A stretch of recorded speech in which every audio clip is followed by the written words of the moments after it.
This hearing will come to order.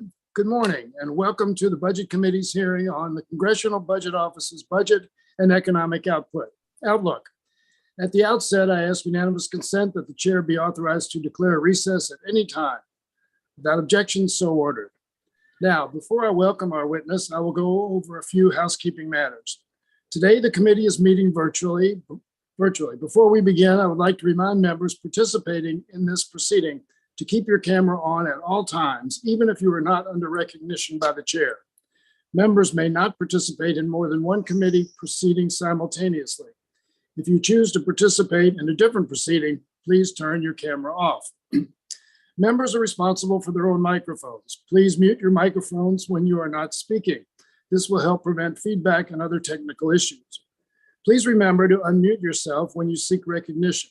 Note that the chair or staff designated by the chair may mute participants' microphones when they are not under recognition for the purpose of eliminating inadvertent background noise. We are not permitted to unmute members unless they explicitly request assistance. If I notice that you have not unmuted yourself, I will ask if you would like staff to unmute you. If you indicate approval by nodding, staff will unmute your microphone. They will not unmute your microphone under any other conditions. I'd like to remind members that we have established an email inbox for submitting documents before and during committee proceedings, and we have distributed that email address to your staff. Now I will introduce our witness. This morning, we will be hearing from Dr. Phillip Swagel, the Director of the Congressional Budget Office. I'll now yield myself 5 minutes for an opening statement. Good morning. I want to thank Dr. Phillip Swagel, Director of the Congressional Budget Office, for appearing before our committee today to testify on CBO's newly released Budget and Economic Outlook, also known as the CBO baseline. Dr. Swagel, your agency is an indispensable partner to Congress and to the House Budget Committee, and in particular, and I want to thank all of your dedicated staff for their hard work in putting out this report. We're holding this committee hearing a little later in the year than usual since Congress did not complete the fiscal year 2022 appropriations bills until March. And CBO needed those final funding levels to finish the outlook. But today's hearing is still a great opportunity for us to examine CBO's new projections for the next decade as Congress begins the FY 2023 budget and appropriations process. When comparing CBO's new outlook with the one published shortly after President Biden took office, one thing is abundantly clear. The American Rescue Plan delivered critical life-saving and life-changing relief that changed the course of the pandemic, rescued our economy, and helped American families and small businesses stay afloat. The American Rescue Plan helped power a historic recovery, the most equitable in recent memory, and contributed to the largest job growth ever in a calendar year. The percentage of people receiving unemployment insurance has now fallen below 1% for the first time in more than 50 years. The unemployment rate is currently down to 3.6%, a level that prior to the rescue plan, CBO projected we would not reach during the entire decade. Now CBO is projecting that the unemployment rate will drop even further in 2023 to 3.5%, the lowest rate our country has seen in nearly 70 years. Small businesses, which account for nearly half of all American jobs, are booming. Americans submitted 5.4 million applications for new businesses in 2021, the most in recorded history, and small businesses are creating more jobs than ever before. The rescue plan nearly doubled our GDP growth in 2021. As a result, the US was the first major advanced economy in the world to come back above pre-pandemic levels of GDP. Faster economic growth has boosted hiring and wages and powered record deficit reduction. CBO projects we're on track to see the deficit shrink by 1.7 trillion from 2.8 trillion in 2021 to 1.1 trillion this year. All of these indications are evidence of the same truth. Our economy is far outpacing what CBO projected without the rescue plan. The rescue plan laid the foundation for America's unprecedented recovery and economic resilience, and we are in a far better place because of it. We've made incredible progress, but inflation is our new challenge. I will reiterate what economic experts across the ideological spectrum have said over and over.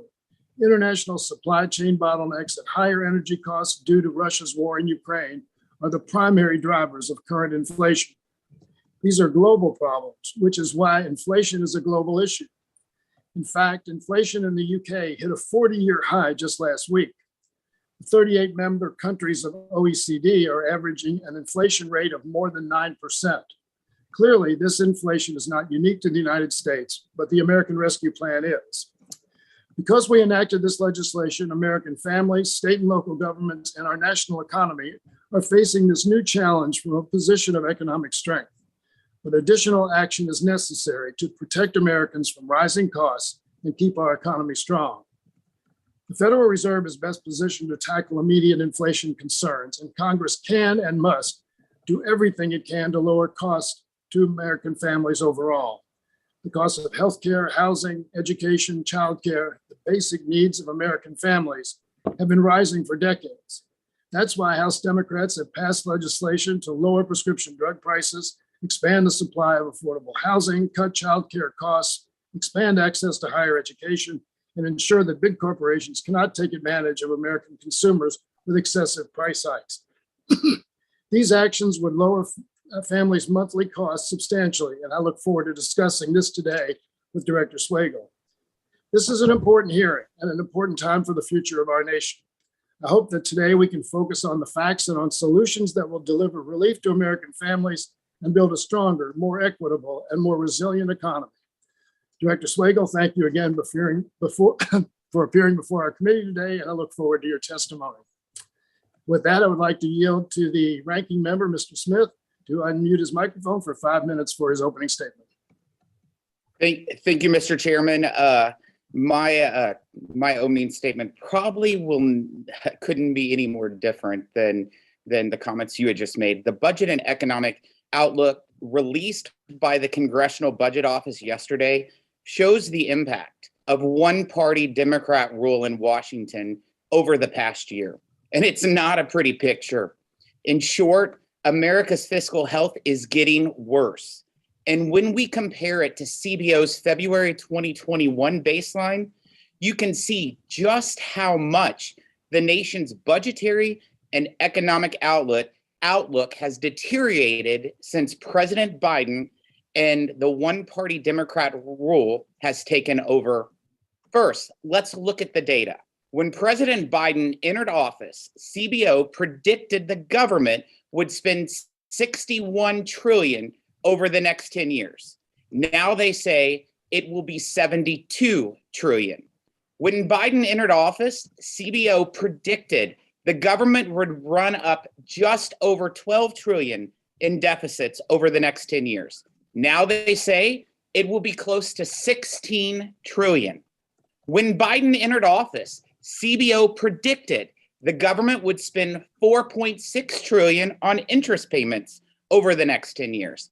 Now they say it will be over $8 trillion. When Biden entered office, CBO predicted the average interest rate to be 2.5% over the next 10 years. Now they say it will be 3.5%. Their prediction for this year has nearly doubled from 1.3% to 2.4%. The inflation forecast for 2022 and 2023 combined is 64% higher than what CBO predicted when Biden entered office. And that might be overly optimistic. After all, CBO projects inflation to be 4.7% this year, but inflation has already increased by almost 4% in 2022. Also, perhaps overly optimistic, CBO's economic growth predictions, real GDP growth is projected to be 3.1% this year, but GDP declined by 1.4% in the first quarter of 2022. Under every metric, President Biden has worsened the balance sheet of the federal government. The economic outlook for our country and the fiscal health of American families. So how did we get here? Democrats passed their $2 trillion American Rescue Plan, even though the economy was well on its way to recovery. Democrats promised it would create 4 million jobs. Instead, job creation was smaller in 2021 than CBO had projected it would be before the passage of the $2 trillion plan. When it did create was the highest inflation in 40 years, while spending federal tax dollars on such things as $17 million on a golf course in Florida, $4 million to build beach parking lots in South Carolina, $2 million to plant trees in New York, and $400 billion to pay people to stay at home and not go to work. And yet things could have been even worse. The Washington Democrats' Build Back Broke agenda would have added $5 trillion in new spending and $3 trillion in new debt, according to CBO. There's a silver lining in the CBO baseline, though. Thanks to the Republicans' passed Tax Cut and Jobs Act, the tax burden on families and job creators fell while federal revenues have grown. This year, revenue from corporations and individual taxpayers is up, far exceeding what CBO projected the federal government would collect. Revenues have surged 39% over last year, and collections are on pace to be the largest share of GDP in American history. As a matter of fact, if current forecasts hold, revenues could very well end up being more than $1.5 trillion above what CBO predicted they would be for 2022 after passage of the Tax Cut and Jobs Act. The story this baseline tells us is the story of one-party Democrat rule in Washington. After 1 year, we have trillions more in spending, an explosion of new debt, record inflation, a supply chain crisis, and the highest gas prices ever recorded. And now a baby formula shortage? This is the legacy of President Biden's first year in office. I yield back, Mr. Chairman. I thank the gentleman for his opening statement. In the interest of time, I ask that any other members who wish to make a statement submit their written statements for the record in the email box we established for receiving documents before and during committee proceedings. We have distributed that email address to your staff. I will hold the record open until the end of the day to accommodate those members who may not yet have prepared written statements. Once again, I want to thank Dr. Swagel for being here this morning. The committee has received your written statement, and it will be made part of the formal hearing record. You have 5 minutes to give your oral remarks. You may unmute your microphone and begin when you're ready. Thank you, Chairman Yarmouth, Ranking Member Smith, and members of the committee for inviting me to testify on the CBO's budget and economic outlook. In CBO's projections released yesterday, the federal budget deficit in 2022 is $1 trillion. That shortfall represents a substantial reduction from deficits in the past 2 years as federal spending in response to the coronavirus pandemic wanes and as the current economic expansion continues. In our projections, which reflect the assumption that current laws governing federal taxes and spending generally remain unchanged, federal deficits nonetheless remain large by historical standards and generally increase over the next decade. From 2023 to 2032, the annual shortfall averages $1.6 trillion. The projected deficit of more than $2 trillion in 2032 at the end of the budget window would equal 6.1% of GDP. That's well above the average for the past 50 years.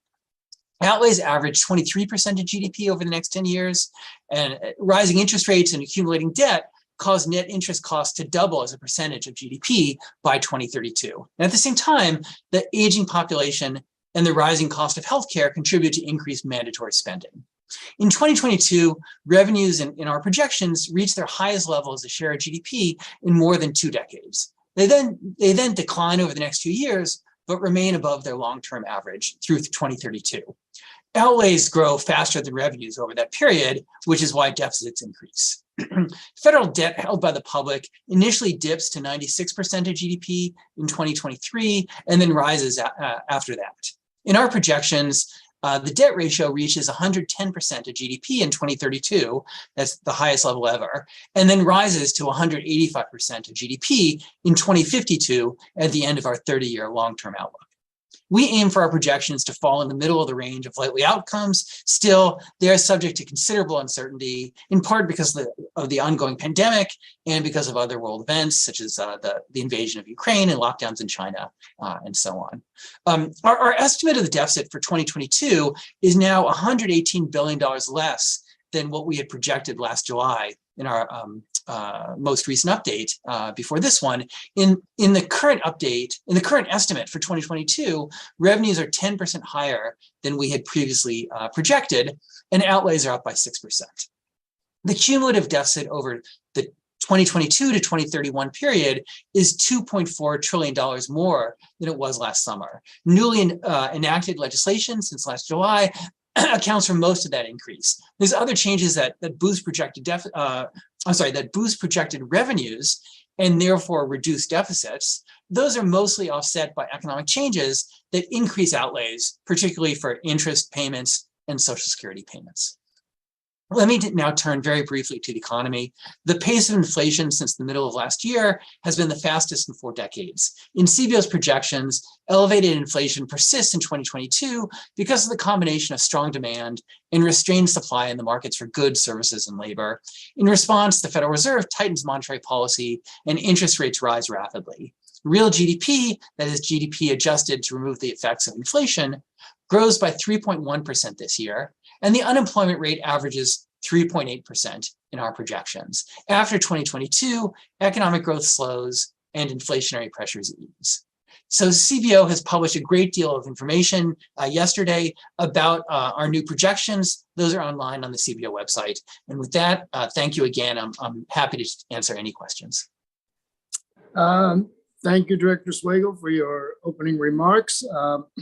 We will now begin our question and answer session. As a reminder, members can submit written questions to be answered later in writing. Those questions and responses will be made part of the formal hearing record. Any members who wish to submit questions for the record may do so by sending them electronically to the email inbox we have established within 7 days of the hearing. Now we'll begin our questioning. I now recognize the gentleman from New York, Mr. Jeffries, for 5 minutes. I thank the distinguished chair for your continued leadership and convening this hearing, and Director Swagel, thank you for your presence and for the work that you do. I want to associate myself with the comments of Chairman Yarmouth when he made clear that the American Rescue Plan rescued the economy at a time when it was on the brink of collapse and put us into position to achieve some of the significant economic growth measures that have occurred at this particular point in time, as well as the record unemployment. And so I just want to clarify some things that you have previously testified to, so we got a real understanding as to where things are at right now. Now, I believe you previously testified that revenues in the CBO's projections would reach their highest level as a share of GDP in more than 2 decades. Is that right? Yes, sir, that's correct. And in fact, they are projected to increase to 20% of GDP in 2022, which I believe is up about 17% from the previous forecast. That's right. The revenues will reach just a slightly under 20%, which is up very substantially from our previous projections. And we've seen approximately 8.3 million jobs created since President Biden first took office. Is that right? Yes, the employment has grown very sharply as the U.S. has come out of the pandemic, as you said, since the beginning of 2021. And is it your understanding that 8.3 million jobs that were created, that's a record in American history for a similar point in time in terms of a president's new administration? Yes, that would be the most jobs created in a single year. So that's over the 2021, the first year of the administration.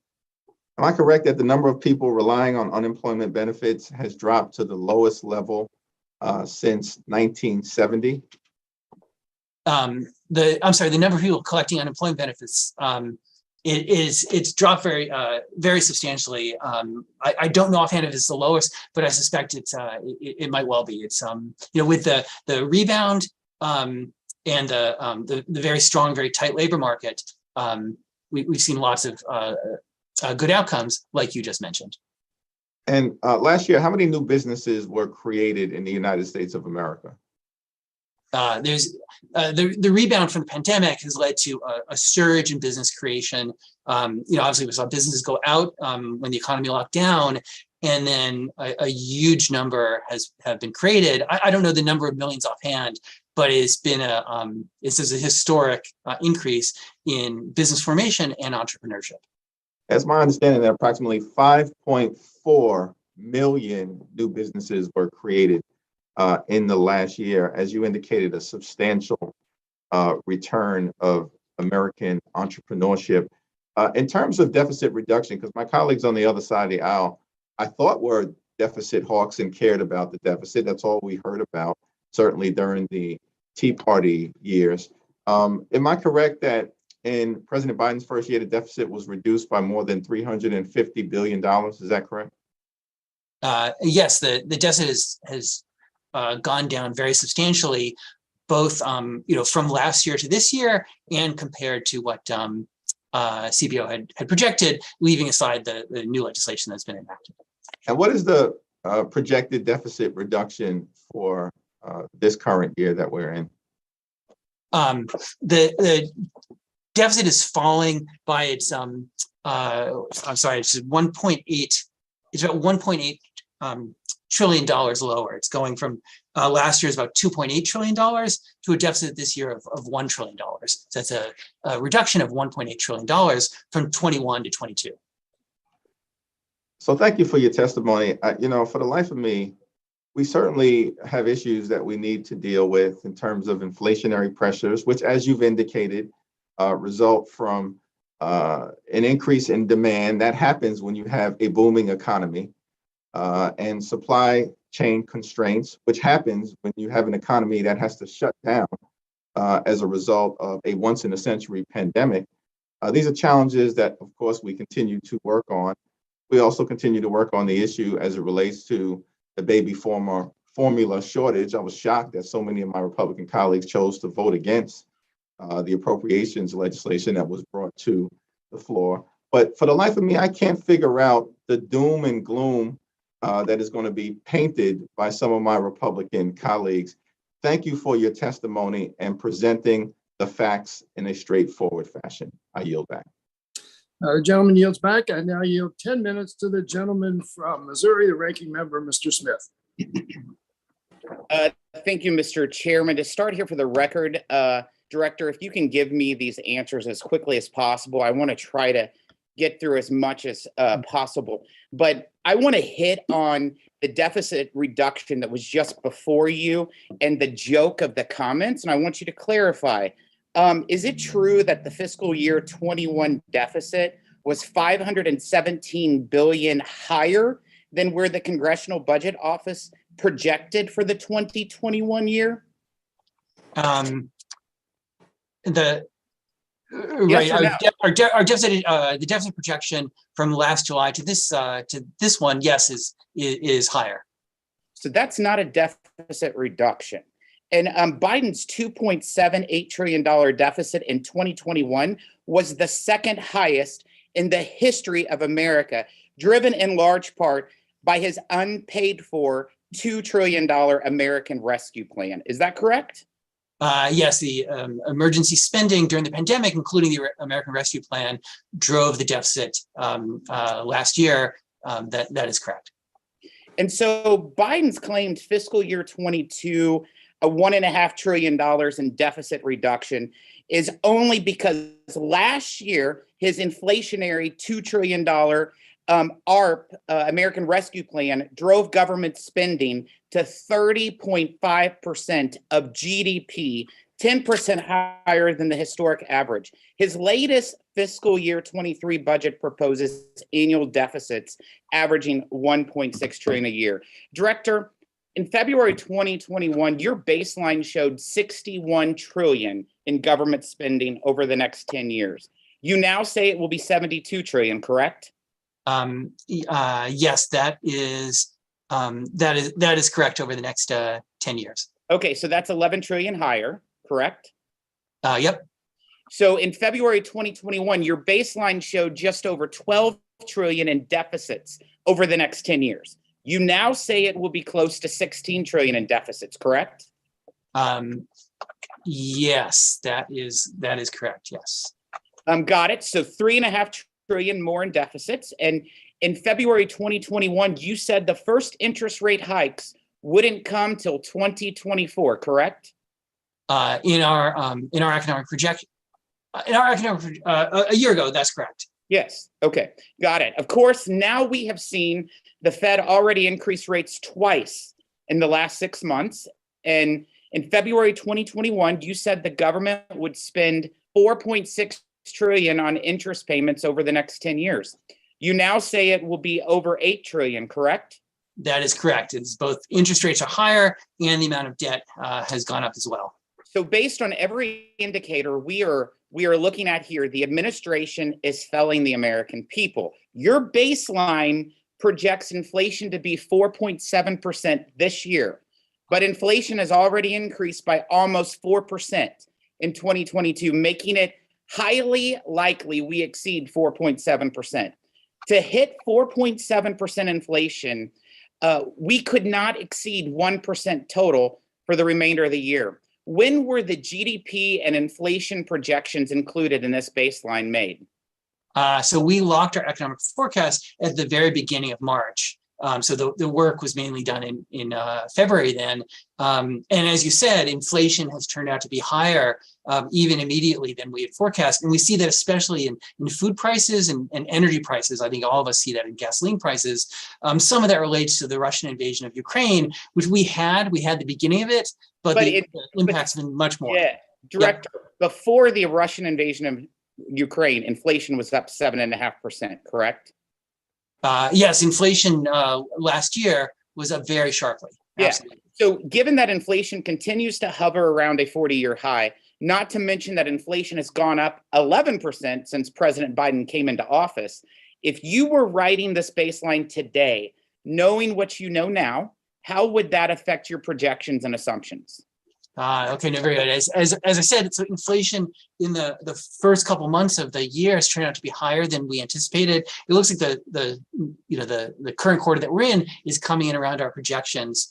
The Fed has raised interest rates by more, and of course that's had an impact on financial markets. So it's sort of a sum of each, that inflation has been higher than we anticipated. The Fed's hiking, probably as a result, has been higher.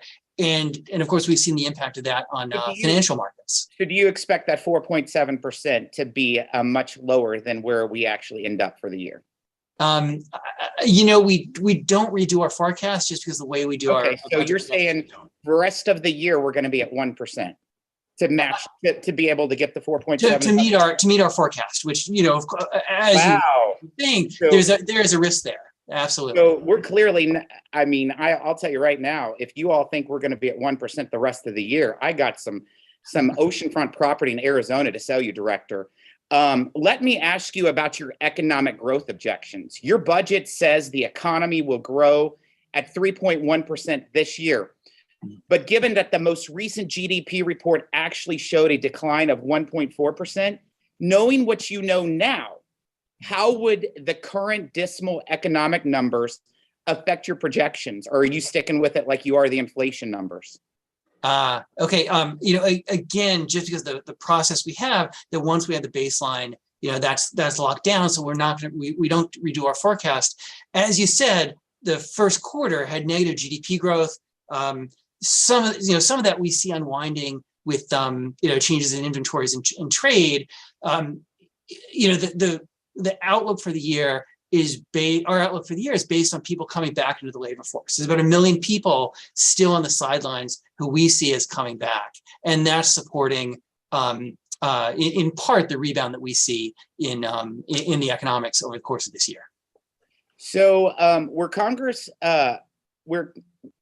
let's ask this: your future year inflation projections are relatively mild compared to where we are actually currently at with inflation, 8.3% in the most recent year-to-year CPI report, and 11% since Biden took office. But taking your projections for inflation, which assumes back to more normalized levels of 2% in a few years, What is the long-term damage to the U.S. budget and economic outlook of even the so-called short burst in inflation if it is actually short-lived?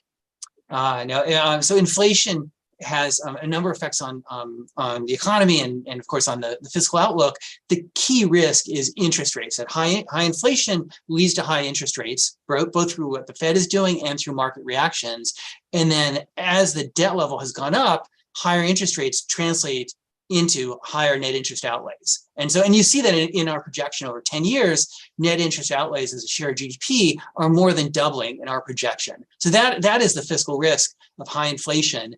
It comes through high interest rates and high payments to service the US debt.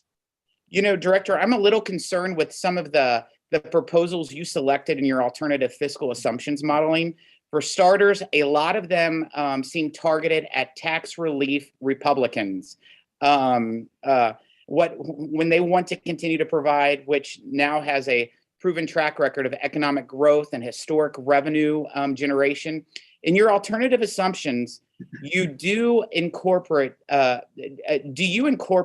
say things that the majority has been very clear that they do not view as temporary pandemic policies, and they want to continue, say things like the cost of continuing the student loan repayment moratorium indefinitely, canceling student loan debt altogether, a permanent extension of the child tax credit revision included in the American Rescue Plan that failed to include work requirements, and let's say a continuation of the increased Affordable Care Act subsidies that are set to expire.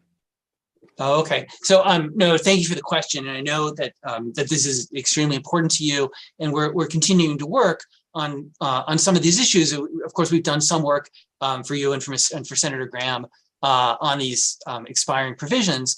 We'll continue to do that. What we have in the report is chapter 5 in the report is the alternative scenarios. Essentially, we followed the practice in the past of looking at provisions such as the tax ones that you mentioned that have been in place for several years and continue. And the challenge for us was so much of the pandemic-related provisions where they were in the law for maybe a year and then expire. The child tax credits, as you mentioned, the expanded subsidies for the Affordable Care Act. We did not, of course, we didn't extend them in the baseline since they're not in current law. And then for the alternative provisions, we did not extend those either. Again, because they're not in current law, they're not scheduled to expire in the future. It's analysis that we can do, of course, along with the JCT to answer the sorts of questions that I know you're very focused on. Thank you, Mr. Chairman.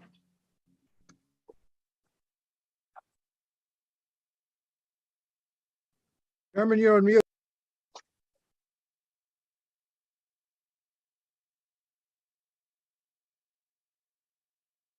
Oh, Mr. Chairman, you're still on mute. Oh, I hit it. I'm sorry. Now you have 5 minutes. The gentlewoman from California, Ms. Lee. Thank you very much, Mr. Chairman. I too associate myself with your remarks earlier about the American Rescue Plan. I just want to remind all of our colleagues that this pandemic has taken over 1 million lives.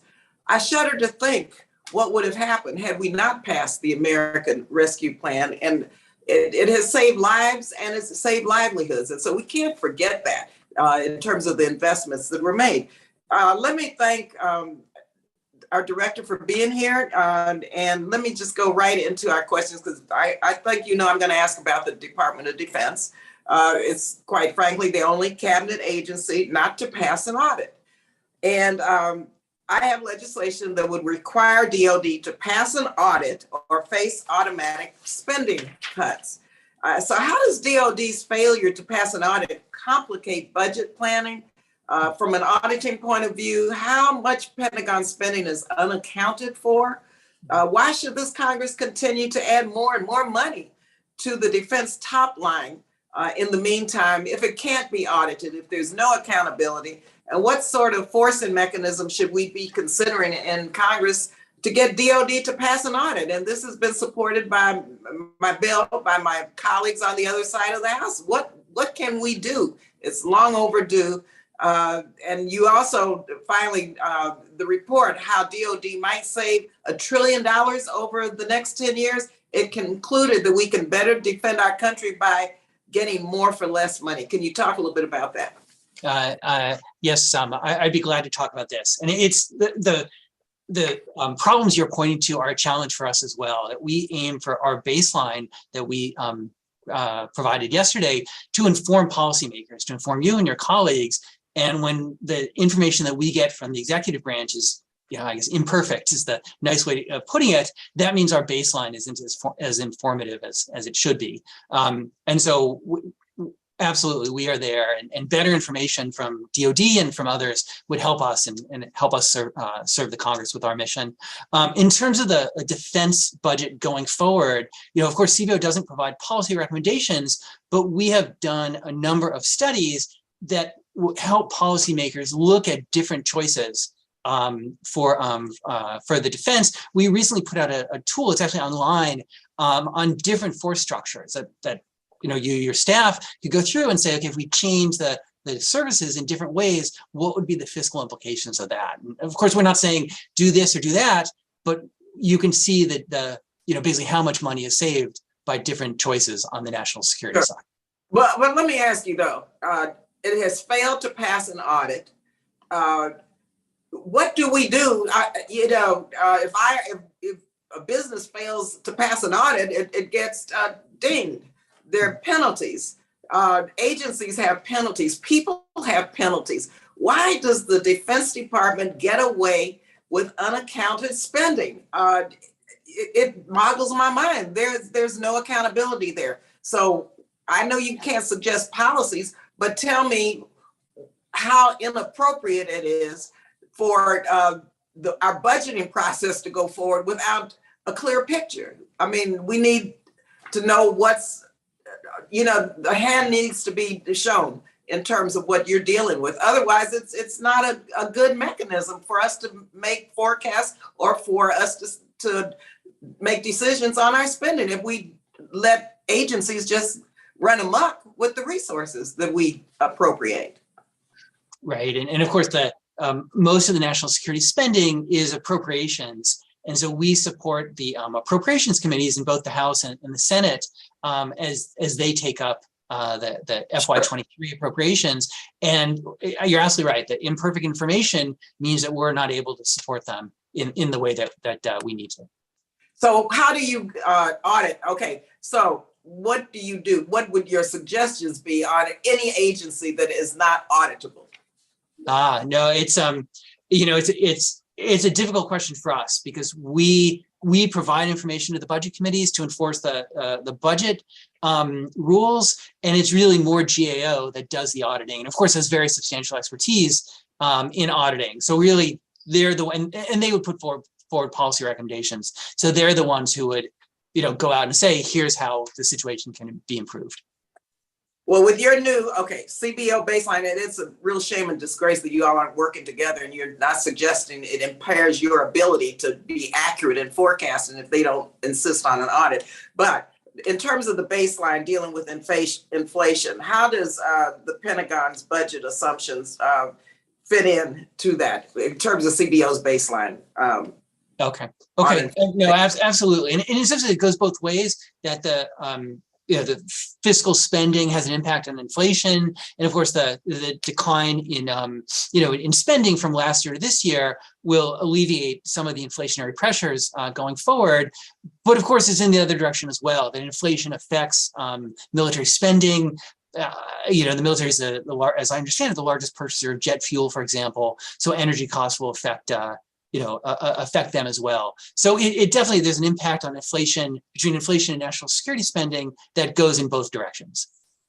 Gentlewoman's time has expired, and now you have 5 minutes to the gentleman from California, Mr. McClintock. Thank you, Mr. Chairman. I find it astonishing that the chairman would tout the so-called American Rescue Plan as a success. Even Democratic consultants like Steve Ratner and Larry Summers were warning that it was so irresponsible that it would trigger a crippling inflation. Mr. Chairman, it turns out all the free checks you sent out were actually very expensive. and Americans are paying them back every day at the grocery store, the gas station, the tax collector, everywhere they spend money. I've seen a report costing average families about $5,000 from their purchasing power.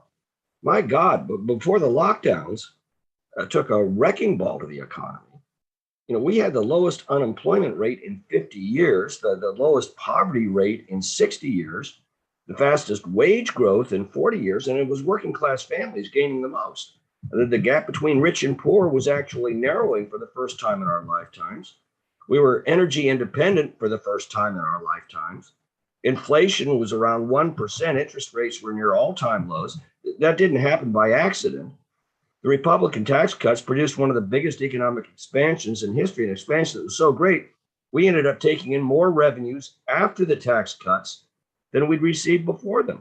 We saw the biggest regulatory rollback in history that freed up American energy resources, brought companies back to America from overseas. All you had to do was continue those policies that produced this prosperity. And instead you did the opposite. You spent trillions of dollars we didn't have. You started what Mr. Biden's just called an incredible transition away from fossil fuels by imposing the highest gasoline prices in American history.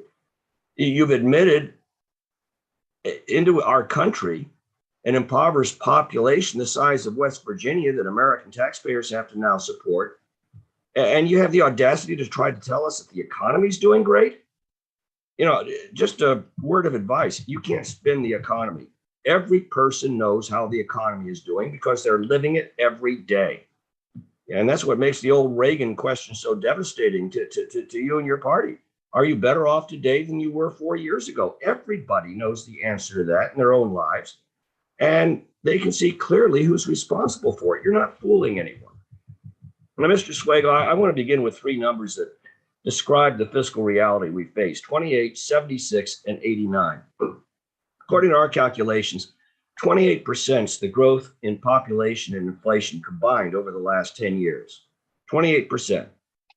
76% is the growth in revenues, which means that revenues are growing at nearly 3 times the rate of inflation and population over the past 10 years. That's after the tax cuts. 89% is the increase in spending, and spending is the fine point of the matter. Seems to me there are only 3 ways to pay for it. Taxes, but personal taxes decrease the purchasing power of families in the present.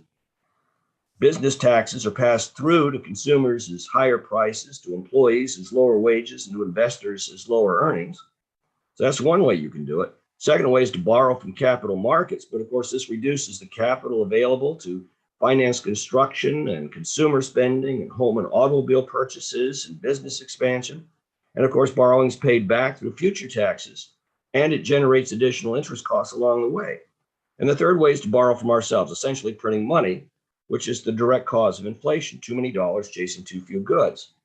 So it follows then that it's excessive spending that is driving all 3 drags on the economy.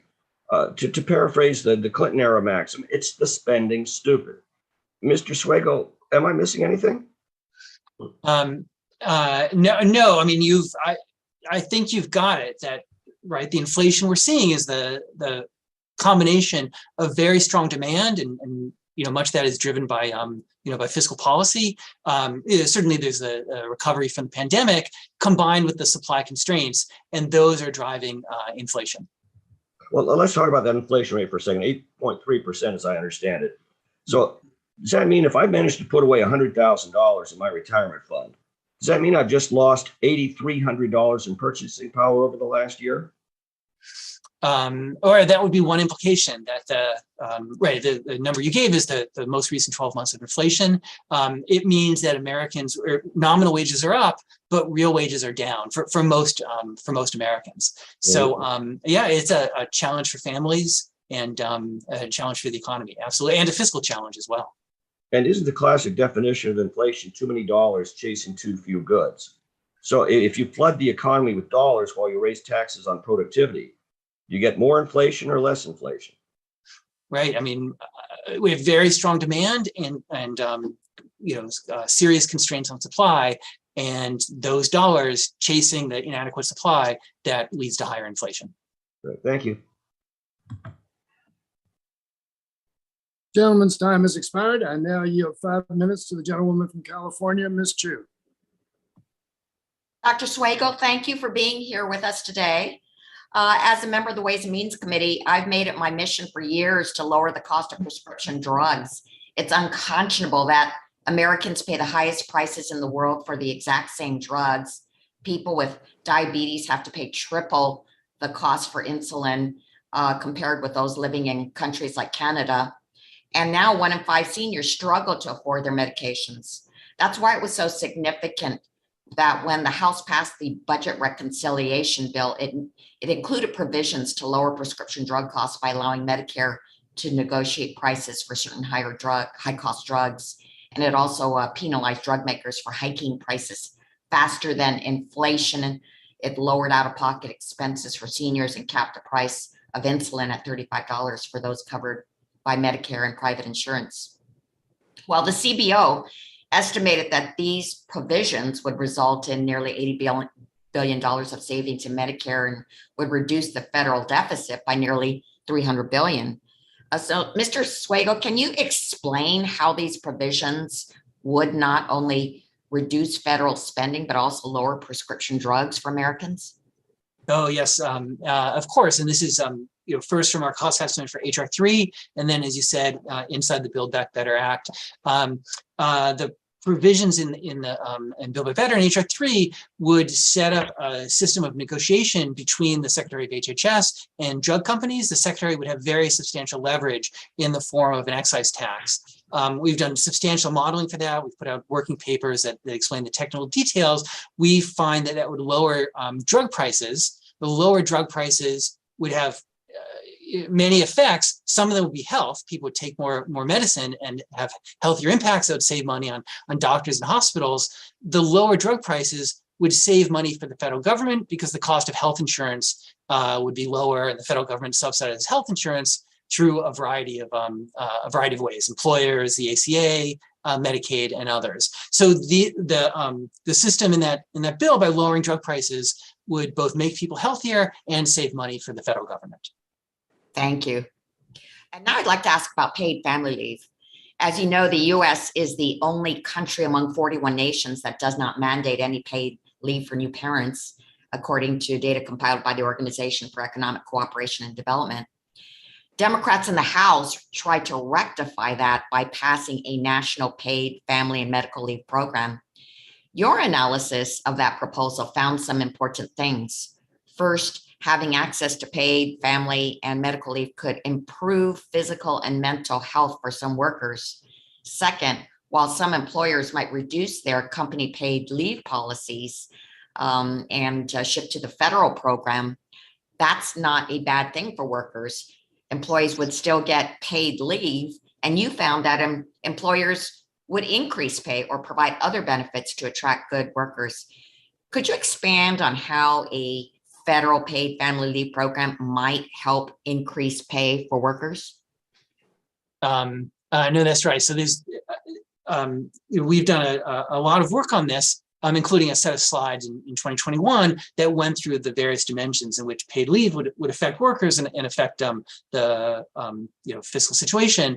And as you said, that might lead some people to come back into the labor market, people for whom who are taking care of family members or loved ones, parents, and the availability of paid leave would make it possible to come back into the labor market. For people already working, it would give them added flexibility. It might change the way they're compensated. So there'd be lots of different economic effects. We had that in the cost estimate for Build Back Better, for the Build Back Better Act, as passed by the House of Representatives. We had that as costing the federal government $200 billion over 10 years. That's from 2022 to 2031. So there'd be a fiscal cost. And as you said, there'd be implications for families and for the economy. And just quickly, one of the drivers of increasing deficits and debt over the decade is the aging of the population. How would immigration reform help keep our promises to our seniors? So as you said, as the decade goes on, as we get out into the long-term outlook, the aging of the population becomes an important driver the fiscal challenge, both through Social Security and through Medicare. Immigrants make substantial contributions to the U.S. economy. The immigrants who are here and new immigrants, if people of working age come in, they would tend to pay into the trust funds supporting Social Security and Medicare. They get benefits. Those would be off into the future. Of course, they boost growth, they boost innovation, they boost our society in other ways. So of course, it's up to policymakers. CBO doesn't put forward policy recommendations, but increased immigration has many effects on the economy and on the fiscal trajectory. Thank you. I yield back. Gentleman's time has expired, and now yield 5 minutes to the gentleman from Wisconsin, Mr. Grothman. Thank you much. I was trying to scramble here and find a Ronald Reagan quote. I couldn't find it in time, so I'm going to have to kind of guess a little bit. Our forefathers didn't come here to copy Europe.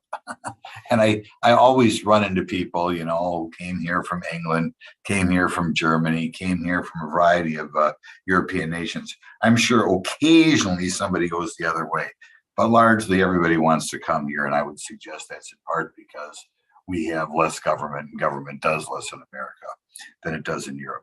Now, I'd like to talk a little bit about the overall level of spending and the effect of two bills, the American Rescue Plan, which I thought was about the most fiscally reckless thing I've ever seen, and the bipartisan infrastructure bill. I think we already saw that. I would even argue the CARES Act was somewhat excessive. I know what happened under President Trump. I know it was negotiated by Treasury Secretary Mnuchin, who was a Democrat, kind of looked like it. But in any event, I'd like to ask you, in your 10-year deficit projections, how much has the legislation enacted so far by this Congress affected them, including the American Rescue Plan and the bipartisan infrastructure framework? Oh, okay. No, absolutely. And as I said, I'm holding up the report. It's on page 30 of our report. Figure 2-2 goes through and shows the impact of the major legislation. And so you can see that the early pandemic legislation, especially the CARES Act, was essentially contributed over $2 trillion to the deficit last year, and another roughly $500 billion this year, and so on. You can see in there the American Rescue Plan Act also was over $1 trillion in 2021, and then about $400 billion this year. Now, since February 21, overall, the legislation that's been enacted has increased spending by $3.4 trillion, and of that, $2.4 trillion was since our July 2021 update. So it's $3.4 trillion in legislation since February 2021. Already. That's right. And that's under current law. Of course, that would not include Build Back Better, since that is not part of current law. Okay. Now, I'll give you another question. There have been a lot of actions of the Biden administration, and quite frankly, I think the high unemployment, which began in the CARES Act, was to a certain extent extended by President Biden. I think that encourages people not to work. You made the assumption in your presentation today that unemployment is going down because the pandemic is ending and less people are sick or whatever. Do you think part of the reason unemployment is going down is we're going to peel off those excessively high unemployment benefits?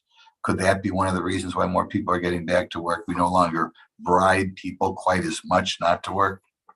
That is certainly part of it. And one of the things that we see today, as compared to our economic projections a year ago, is that there's about just over a million, it's like 1.1 million people who are still out of the labor market, who we thought a year ago would be back. What do you attribute that to? Generous government benefits, or what?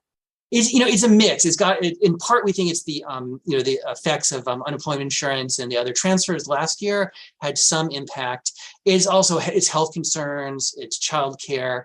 I think we all understand that federal government hasn't given clear guidance to childcare providers. I mean, it affects me, the 276 people I work with here. Our childcare providers. It's just a welter of. I want to give you another question along that vein. Since January 2021, the Biden administration has spent hundreds of billions of dollars without congressional approval through various executive actions. And a lot of these programs are programs in which we pay people not to work. It includes the higher SNAP benefits, about $250 billion, student loan repayment moratoriums, dropping previous actions related to strengthening work requirements and welfare programs, which I think, is clearly you don't want people to work. You want them to depend on the government. Total cost of Biden administration's executive actions could be $500 billion or more. CBO's budget outlook provides information on how much the deficit has increased due to the laws passed by Congress. Do you think you should also include how much it's increased due to the impact of executive actions? No, and we try to provide as much information as we can. And some of this is in the baseline. For example, you mentioned the thrifty food plan update that increased SNAP benefits. So that's in the baseline. That turned out it's roughly $225 billion over the 10 from 2022 to 2032. There's other executive actions that we can't quantify. There's the EO 13990 relating to the climate change.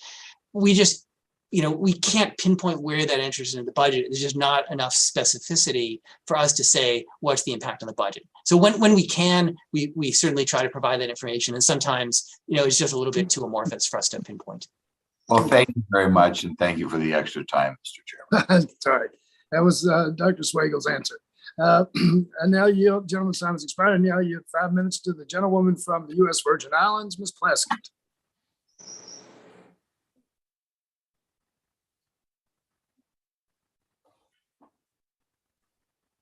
Hi, good morning. I'm sorry, was having some technical difficulties there. Thank you, Chairman Yarmouth, and to the ranking member for holding today's hearing on the Congressional Budget Office's budget and economic outlook.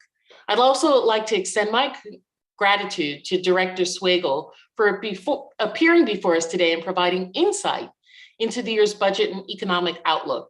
I believe CBO is invaluable to our work here in Congress, and the release of this report will help us begin the conversation on addressing fiscal issues. The National Oceanic and Atmospheric Administration's Climate Prediction Center recently announced that they are predicting an above normal Atlantic hurricane season. The Virgin Islands specifically is still recovering from Hurricane Irma and Maria. Could you tell me how our climate-related disasters and storms expected to affect the federal budget and economic outlook? Yes, Representative Plaskett. So it's something that we have done a lot of work on, and that is embedded in the economic baseline that we produced yesterday. So we look at the effects of climate over time, affecting the economy and affecting the fiscal situation, both through the effects on things like agriculture and construction, and then through disasters, through wildfires, which is very important right now, and hurricanes. And those both have a measurable impact that reduce GDP and therefore reduce revenues over the forecast, and that is in our baseline. Great, thank you for that. We hear a lot of discussion surrounding inflation, and it is, of course, something that Congress cannot ignore, although we recognize that this is a global issue that's occurring. Prices for groceries, housing, gas, and other forms of energy are steadily rising. You saw the House recently passed a bill with no Republican support to lower gas prices by cracking down on alleged price gouging by energy companies. The House and Senate both passed versions of a bipartisan U.S. competitiveness bill that will strengthen supply chains and lower costs for American consumers. What additional acts can Congress take to mitigate the effects of inflation? We cannot just complain about it, we have to do something about it. I know that my side of the aisle is working steadily to do that and are trying to work in a bipartisan. What are some of the suggestions you have for us to do that? Okay, no, and I should just preface what I'll say is that CBO, we provide analysis and not policy recommendations. So I will give you some examples of supply constraints that are affecting inflation, and just please, be aware that this is not my saying you should do this. Is it just I'm answering the question. I love your disclaimer. Very smart. Okay. Thank you. it's really the key to this organization is set by Alice Rivlin from the beginning, that we don't provide, we don't tell members what they should do. There's supply constraints and affecting the economy and labor markets and product markets in international, right? So one is tariffs, and we have a write-up of that in the report that tariffs are raising the price of many products, anything with steel, anything with aluminum. And we have a tariff on infant formula. The CBP until recently was, I guess bragging is the right word, of keeping out infant formula, and obviously that's changed. But that's the sort of impediment of trade policy. So that's one. We talked about immigration before. I mentioned childcare. I think again, I'm speaking a little bit on behalf of CBO employees. Getting clear guidance on childcare and the pandemic and the virus would be helpful. And then energy. You mentioned energy. There's energy transportation. The Jones Act instances raises costs for transporting goods and services, and energy is part of that. And there's other provisions that could be taken. So again, CBO wouldn't say what to do, but there's anything on the supply side would help reduce inflation. So thank you very much for that answer. And with so little time, I just want to yield back and thank you again, Mr. Chairman, for holding this hearing. And thank you so much to the witness for answering the questions and being a policy advisor on letting us know what policy affects those issues. Thank you. Thank you. Gentlewoman yields back. Now recognize the gentleman from Pennsylvania, Mr. Smucker, for 5 minutes. Thank you, Mr. Chairman. I appreciate that. I want to concur with the comments of Mr. McClintock earlier. I found the comments by the chairman, with all due respect, and by Mr. Jeffries to be astounding when they talked about the health of this economy. And I can tell you that is not what my constituents are experiencing. They're experiencing massive price increases at the pump. They're making tough decisions about whether they can buy gas or go buy food. They're deferring retirement. It goes on and on. And so I don't know that I've ever felt the comments that were so out of touch with what my constituents are feeling. And frankly, it's why Democrats are in big trouble in the upcoming midterm elections, because of that out of touchness that we're hearing today. The other thing I want to say, Mr. Swagel, the argument that you sort of concurred with in regards to Ukraine causing the inflation, but then in the next sentence, you admitted that inflation was 7.2% or something like that before Ukraine started. So how can you tell us how you can reconcile those two statements? Yeah, no, okay, no, it's an important question. And so inflation was high before the invasion of Ukraine. So and it was not caused by Ukraine. No, inflation was high, and especially elevated in the U.S. The Ukraine shock was a global shock, because now we've seen inflation around the world go up. But inflation here was not caused by Ukraine. Would you concur with that? Oh, absolutely. Inflation was high in the U.S. before Ukraine. It's gotten higher because of the effects of the invasion of Ukraine. Yes. Then one other thing you said, you talked about sort of the classic economic formula, and I'm not an economist, but you increase demand, you decrease supply, you're going to have inflation. That's what happened here. What are you talking about when you say increased demand? Increased demand, we think of that as spending by families, by households, by businesses, it's by the the government. trillions of dollars that was inserted into the economy by Democrat spending that increased demand and caused inflation, correct? That would be certainly a contribution to it. Was the fiscal the inflationary impact of fiscal policy. The biggest part of it, right? I mean, it's a little bit. There's both, because you had the American Rescue Plan caused the inflation that we're seeing now. I would say it definitely contributed to it. The fiscal policy, the economy was really. Most economists that I talk to believe that it was the primary factor in causing inflation that we're seeing. Are you disagreeing with that?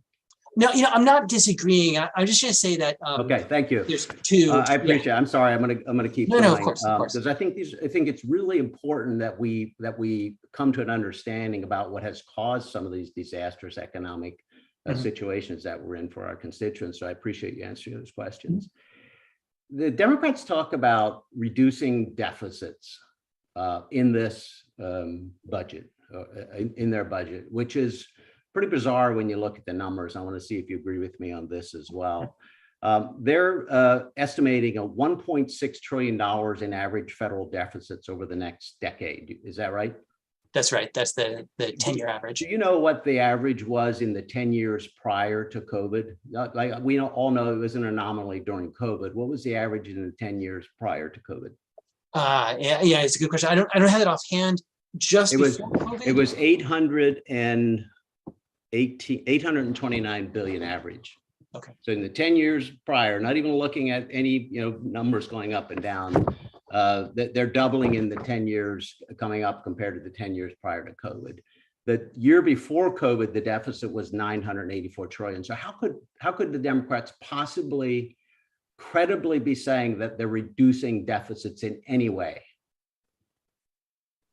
Right. I mean, the deficit is coming down this year as the emergency spending of the But it's only pandemic. because we spent trillions and it's because they spent trillions and trillions of dollars or more. And now they claim that they're reducing deficit. It makes absolutely no sense. And I think everyone can easily see that.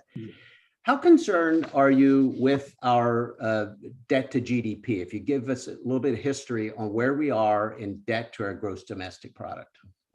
Right. So the debt to GDP ratio is just under 100% this year.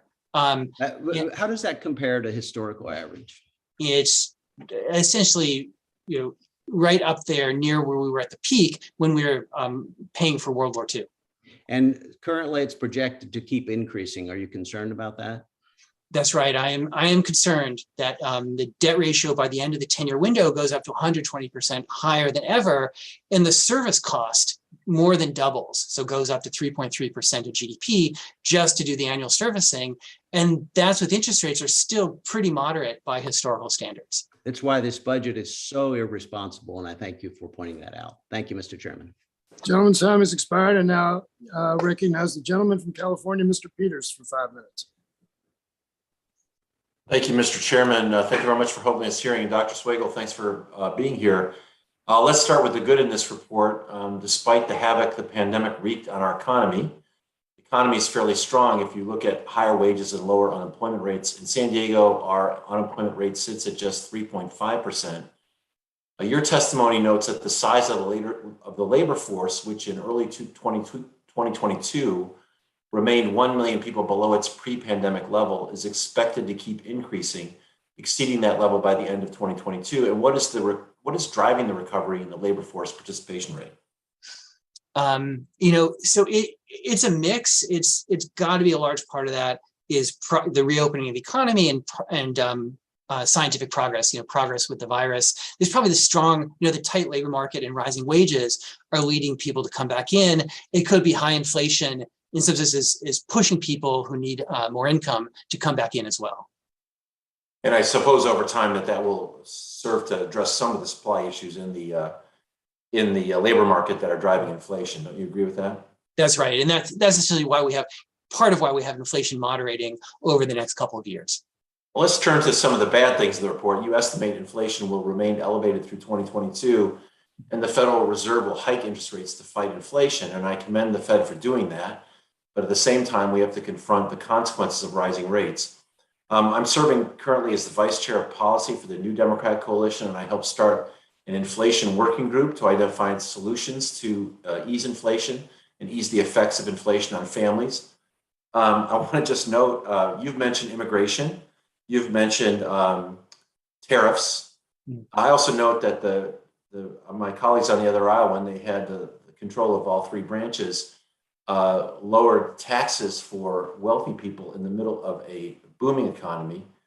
I'm happy to work with any of my colleagues on anything they want to do on any of those things, to get a fairer tax system, to cut back on the Trump tariffs, and to deal with immigration, which they've really left the building on. And I hear a lot of criticism, but I don't hear from the other side of the aisle is answers on what they'd like to do about this.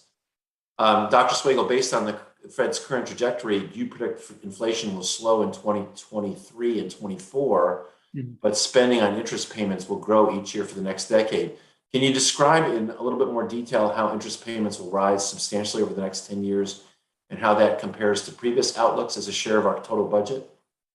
I can. So interest payments rise both with higher interest rates and with the increased debt. And the challenge is that the debt level has gone up by so much that even a pretty modest increase in interest rates will have an outsized effect. Now, it's not immediate because we're not funding the U.S. debt with like 30-day T-bills. So there's some time period over which those debt payments go up.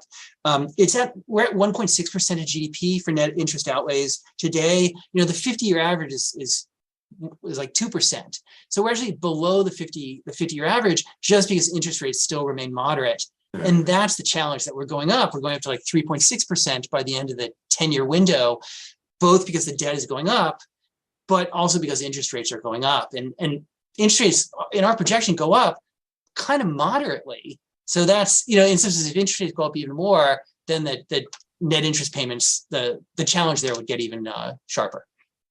I have a personal concern as a policy matter about continuing to spend more on interest than on the future of our children. Are there budget consequences for doing that? Oh, absolutely. And the choice that you highlighted, that is the choice, right? And we are going to pay the interest payments on our debt, right? And that's since Alexander Hamilton. That's part of the country. But that crowds out other priorities, or it means that policymakers must put in place more revenue provisions. So it's rising interest rates and rising debt payments pose a challenge and a choice for policymakers. Mr. Chairman, I appreciate very much this hearing. I would just say to my colleagues on the other aisle, they all know that I'm interested in the deficit and working with them on the deficit. I'd invite them to work with us on immigration, on the Trump tariffs, and on a tax system that funds this government in a way that's good for our fiscal health as well as for our children. And with that, I yield back. Gentleman yields back. I now yield 5 minutes to the gentleman from Georgia, Mr. Carter. Thank you, Mr. Chairman, and thank you, Mr. Swagel, for being here. I want to build off what some of my colleagues have been talking about the deficit. Here we have the 2021 deficit, the second highest in American history, was $517 billion over CBO's estimate. Yet the Biden administration is trying to tout this as a deficit reduction. I mean, honestly and sincerely and seriously, do you think we're stupid? I don't think I should answer that question. Okay, well, don't answer it then, but we're not. I will tell you, it's just ridiculous. Here we have the $2.78 trillion deficit, that it's almost 3 times the average $1 trillion 10-year average deficit. And yet they're saying it's a deficit reduction. It just baffles me that someone could possibly even think that or say that. But let me ask you this: what was the largest contributor to the deficit growth between last year's projection and this year's? So there was some new legislation that was enacted. It was both the Investment Infrastructure and Jobs Act, and then the FY22 appropriations that were passed earlier this year. And so that was new spending. Some of that shows up this year, and that was offset by increased revenues. And then, of course, the pandemic-related spending that fell away.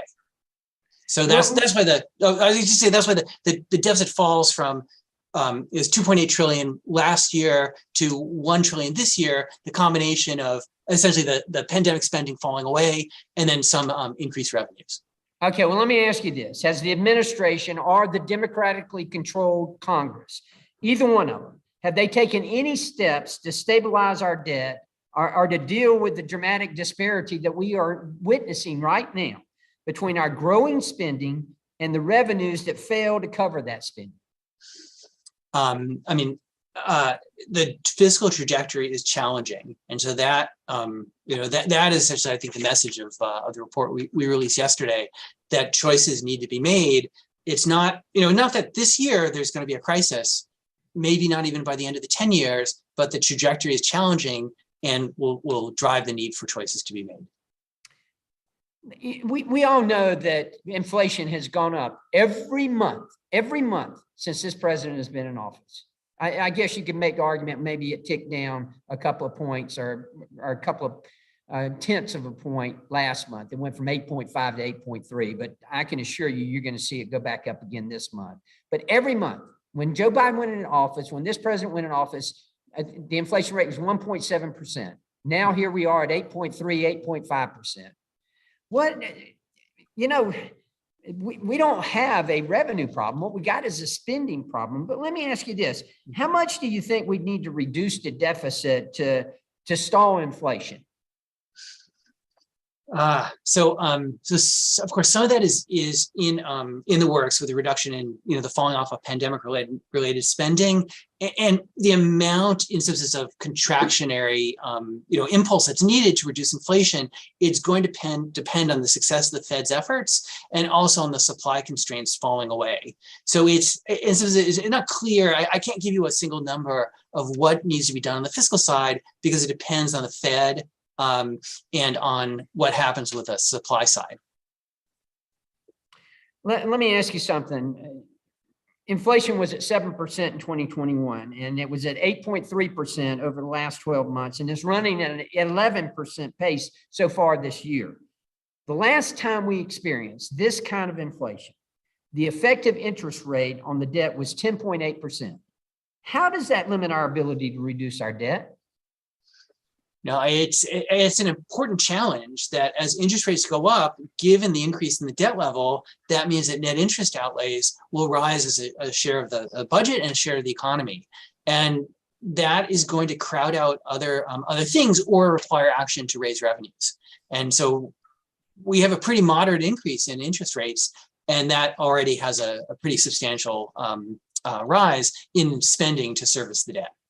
And correct me if I'm wrong, but we had a 0.5% increase in the interest rate by the Federal Reserve, which resulted in $29 billion interest, an increase of $29 billion interest, just like that. Right. And don't think that the interest rate isn't going to go up again. It's probably going to go up 2 or 3 more times at that rate. And how much is that going to cost us? Right. And we have, I'm sorry, I'm out of time, but what's it going to take? What's it going to take to get people's attention at what's going on here? Is that a rhetorical question? No, it's a real question. And maybe you can follow up in writing for me. Tell me what it's going to take, because I really need to know. Mr. Chairman, I appreciate your indulgence, and I yield back. That's right. Gentleman's time has expired. I now recognize the gentleman from Pennsylvania, Mr. Boyle, for 5 minutes. Thank you, Mr. Chairman. I know it's tempting to get into the usual partisan food fight and score points. I'm going to use my precious 5 minutes that I have with someone as esteemed as you for perhaps a better purpose. And I'm struck, Mr. Swagel, that whenever I'm with colleagues of mine, fellow parliamentarians from around the world, especially in Europe, obviously right now the Russian invasion and attack on Ukraine is paramount. But a close second to that is every one of my colleagues is speaking about the inflation going on in their country. It is pretty much a worldwide issue, so hardly something we're dealing with in the US.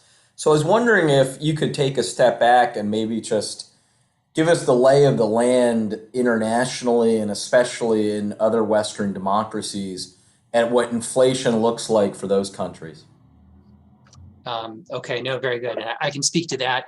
And that affects the US because the condition of foreign countries affects us, both both China, the lockdowns there, and what it does to our supply side, and then demand in other countries for US exports. Right. So other countries are suffering from some of the same factors as we are. And I talked about earlier the Ukraine-related shock on food and energy, and of course Europe is much more affected by the negative effects of the energy shock there. So inflation has risen for all countries. For the US, the US is first. So it does look like we had something different last year. The combination of the supply issues in the US and the demand in the US, it made us go first. And so that is a factor. And more recently, all countries are facing similar challenges together. Yeah, my Belgian colleagues tell me theirs is over 8%. A French parliamentarian who I'm friends with, I think, pegged it at 7.5%. So obviously this is a challenge worldwide. Do you think one of the lessons coming out of COVID is, well, you'll see this is a bit of a leading question, but something I've been pushing for a number of years now is to increase domestic manufacturing, both for economic reasons, but also in terms of our national security.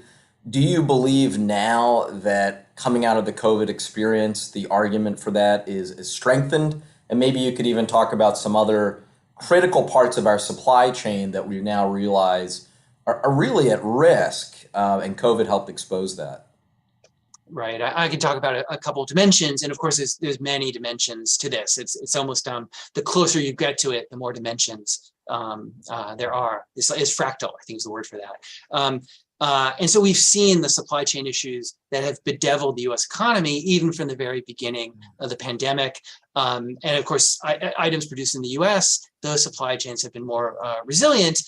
But even there, the labor, issues with the labor supply have affected the U.S. I think we all understand now the impact of some of the critical supply chains, like in medicine and other critical issues, relying on foreign countries is difficult. And of course, not every foreign country is the same. So there is an important discussion to be had there about our trade alliances. And then lastly, obviously, what's happening with infant formula, right? There's ample supply, global supplies of safe and nutritious formula.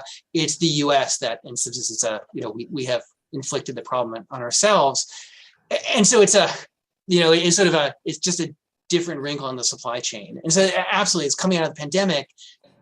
I think we all understand we need to focus on this more. It has an economic impact, a fiscal impact, and of course, an impact on families. Yeah.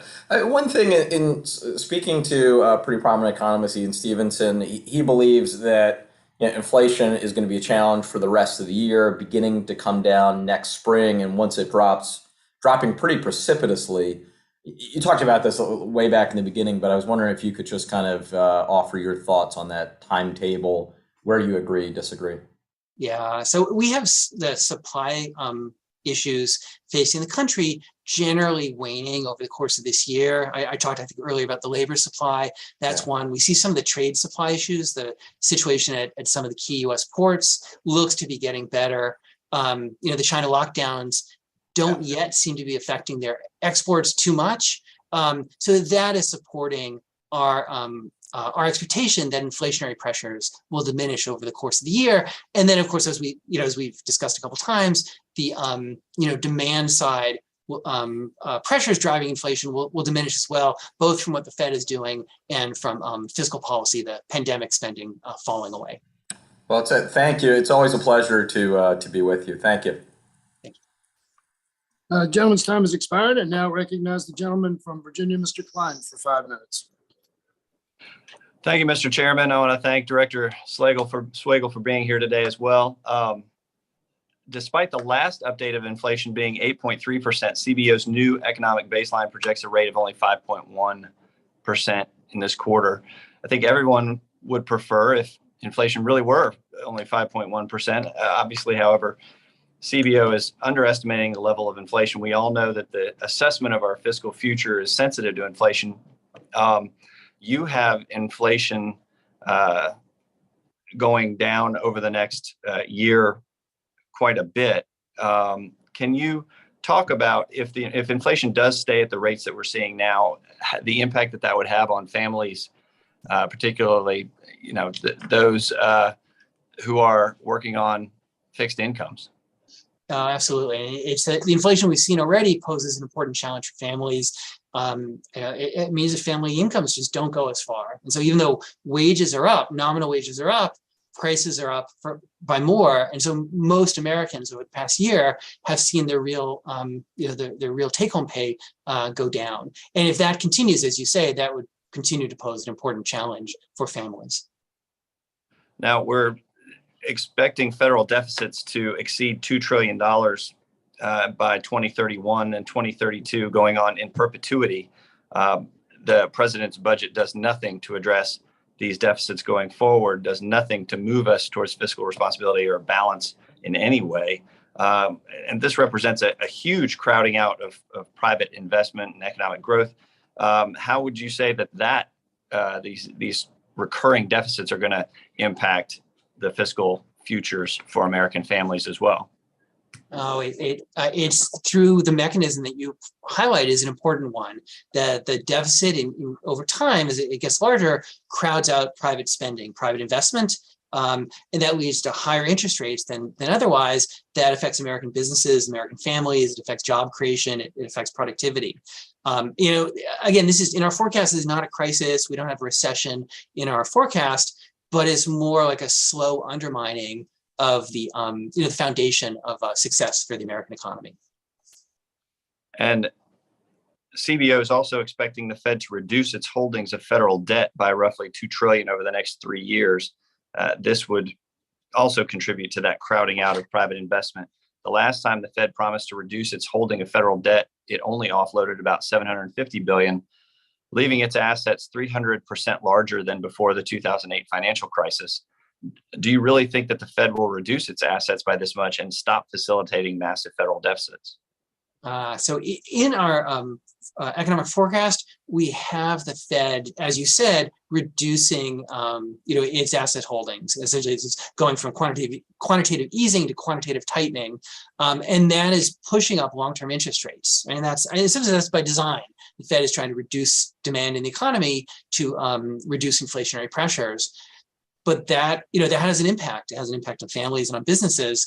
And, of course, the challenge for the Fed is getting that right and, reducing inflation without, excessive negative effects on families and businesses.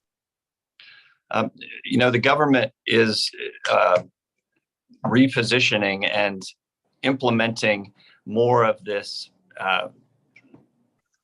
pseudo-socialist ideology that the current administration and the current congressional leadership is promoting. Government right now spends $4 on wealth redistribution for every dollar that it spends on government services.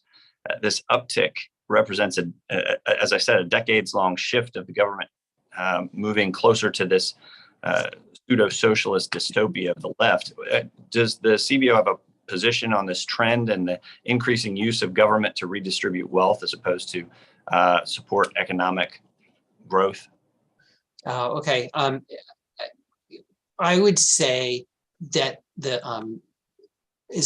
transfers that you're pointing to are part of the fiscal challenge. That as we go out further, right, we have debt to GDP going to 110% by the end of the 10-year window to 185% out in 30 years, and that is driven overwhelmingly by mandatory spending, by Social Security and Medicare. And of course, CBO doesn't have a position on what the right spending is, how much or for what, but it's just the budget arithmetic that the fiscal challenge is being driven by mandatory spending. And does the budget do anything to address this increase in mandatory spending?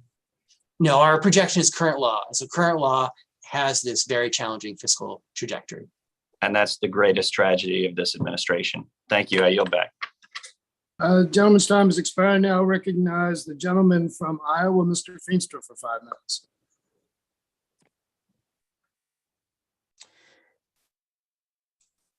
Thank you, Chairman Yarmouth and Ranking Member Smith. And I want to thank Director Swagel for being here. My question is, on pages 31 and 32 of your analysis, you mentioned that the expiration of the temporary provisions of the 2017 Tax Act, including the expiration of most of the provisions affecting individual income taxes at the end of 2025 and the phase out of bonus depreciation by the end of 2026, is projected to temporarily slow down the economic growth. That is a real concern to me.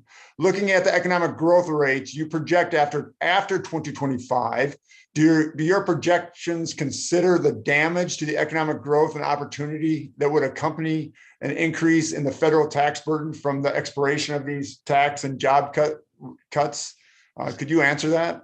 Oh, yes, we do. So we have in 2018, CBO's analysis showed the impact of the 2017 Tax Act in boosting economic growth, boosting business investment and growth, and concomitantly the expiration of the individual side provisions. We have that as reducing growth, that economic growth and job creation. That's in our baseline. Okay, so that is very significant. I mean, if those go away, if those tax cuts go away, I mean, this could be pretty significant reduction in economic growth. Is that fair to say? That there is a slowdown. Now, in our baseline, we assume that the Fed would react to it and cut interest rates. So that's why the baseline has some sort of a modest slowdown. That's because we're anticipating that the Fed would react to it. That the Fed would see it coming and react to it in part. Right, but there'd be an economic impact. Yeah, Absolutely. thank you. I'm glad you said that. There would be truly an economic impact. I want to transition over to the forecast that you state on our trust funds, and they're set to expire in the next several years. We got some real problems, and I understand the CBO is required by law to assume that the trust funds will make full payments after they expire. However, on page 127 of your report, it notes all active trust funds, including Social Security, Medicare Part A, and highway trust funds, are projected to ultimately increase the debt by $14 trillion over the next 10 years. Director Swagel, can you explain to the committee the seriousness of not mitigating the spending costs of these programs and the catastrophic effects that could exist if we don't start looking at these programs and how to fund them as we move forward? No, absolutely. And in some sense, the trust funds represent the fiscal challenge not being over the horizon, but really right in front of us.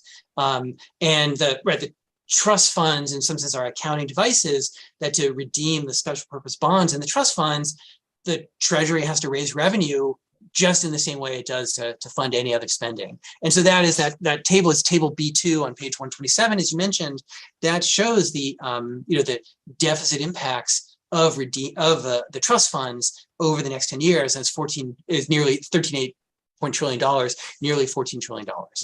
Yeah, this to me is so serious. And unfortunately, the administration and the majority party are not even taking a look at this. And it's something that we just got to get our arms around. One other thing, it was stated yesterday that the US economy contracted 1.5% on its annualized basis in the first quarter of this year. The downgrade revision of the GDP to me is very concerning. And it was noted that the contraction was partially attributed to the US spending more on imports, with us reducing US exports or on domestic goods. The administration has clearly showed that trade is not a priority. It has not filled a lot of the trade positions and in essence has not effectively completed any unilateral or bilateral trade deals. Can you explain how critical trade is to our economic growth as we move forward? No, absolutely. And trade is a critical part of our economy. As you said, it was an important factor in the what happened in the first quarter. We see some of that unwinding over the rest of the year. We expect a bit better growth in other countries that should boost our exports. But over time, I mean, trade is a critical factor in the U.S. in supporting growth, in leading to lower inflation, and also boosting productivity. Right, larger markets mean through trade help American firms, and whereas a greater variety for American households, boosts their choice and lowers their prices. And that is trade. Yeah, and I appreciate, Director, what you're saying. I mean, trade is so critical, and it just, again, doesn't seem like this administration has a handle on it, doesn't care about it, doesn't fill positions, is not doing any bilateral, unilateral trade deals. I'm just so disappointed there. So thank you, and I yield back. Gentleman's time has expired. I now recognize the gentleman from Virginia, Mr. Good, for 5 minutes. Thank you, Mr. Chairman. Thank you for your testimony, Director Swagel. Thanks for your appearance today. I find it interesting, if not surprising, that not many of our members in the majority want to participate today and defend the disastrous economic record of this administration, let alone its proposed budget, which would obviously exacerbate the problems we have. It's interesting. The only calls for bipartisanship I've heard from Democrats in my first term is during this hearing, because they don't want to hear from Republicans on the disaster that they've created economically. Director Swagel, if Democrats were trying to ruin the economy, if they were trying to do that, what would they have done differently on spending, on energy, paying people not to work, growing the welfare state, firing people for not getting vaccines, closing or making it hard for businesses to operate, suspending rent and student loan payments, and continuing other COVID mandates and so forth? What might you do differently if you were trying to ruin the economy over the past year and a half? In our baseline, you can see the effect of the supply challenges that are facing the economy, and with the labor force participation, people not coming back. In part that's because of the health reasons, and so anything that would get people to come back into the labor force, that would support greater supply and a stronger economy with lower inflation. Yeah, I just can't imagine you would do anything differently if you were trying to ruin the economy than what they've done this past year and a half. Do you think that Americans can afford the president's continued pursuit of his Build Back Bankrupt plan? Or maybe said differently, how much worse off would we be if they were successful in passing the unprecedented $5 trillion worth of spending last fall? Of course, CBO won't evaluate the merits or demerits of policy. We won't tell members what to do. The deficit reduction we've seen this year is under current law. And so if there's additional spending, that would go in the other direction of deficit reduction. And that could have implications for inflation as well. That, I think it's been widely understood that, the lower deficit means some fiscal constraint, and that is reducing inflation along with the actions of the Fed. And so additional spending would go in the other direction. And of course, the details would matter, but broadly speaking, that would have an effect on inflation as well. Thanks for bringing up the devs. I know others have talked about that already today, but the administration's claiming a deficit reduction, as you know, of $1 trillion or so. But as you know, they're not going to stop with the spending. The Democrat majority here is not going to stop with the spending. They're going to be more they're going to try to get more of the Build Back Bankrupt plan through piecemeal or what have you. But last year's deficit was $2.8 trillion, obviously an abnormally high number under the disastrous American Rescue Plan. Do you think it's physically responsible to overspend by $1 trillion, even what they're projecting, even right now? I mean, the deficit is large under current law, and that has important economic effects, right? That leads to higher interest rates and higher inflation, and that would, a wider deficit would make those challenges even greater. During the State of the Union, the president said that to combat inflation, that businesses should just lower their costs, demonstrating, I think, a fiscal or economic illiteracy there. He's also accused them of price gouging. Businesses are just price gouging, and that's what's causing inflation. He and members of administration have said that. Do you think that do you hold the view that businesses are really kind of too dumb to understand that they should be trying every day to lower their costs, and they don't really do that? Or do you think that they don't understand that they compete by the lowest cost possible? Do you hold to that view that's been expressed by the president and some members of the administration? So I would tell you our baseline projection assumes that businesses builds in the assumption that businesses are doing their best. They're trying to lower costs. They're trying to sell more and help their customers. And so we don't have price gouging in our baseline. That's thank you. I would think that you would, and I appreciate that answer on that.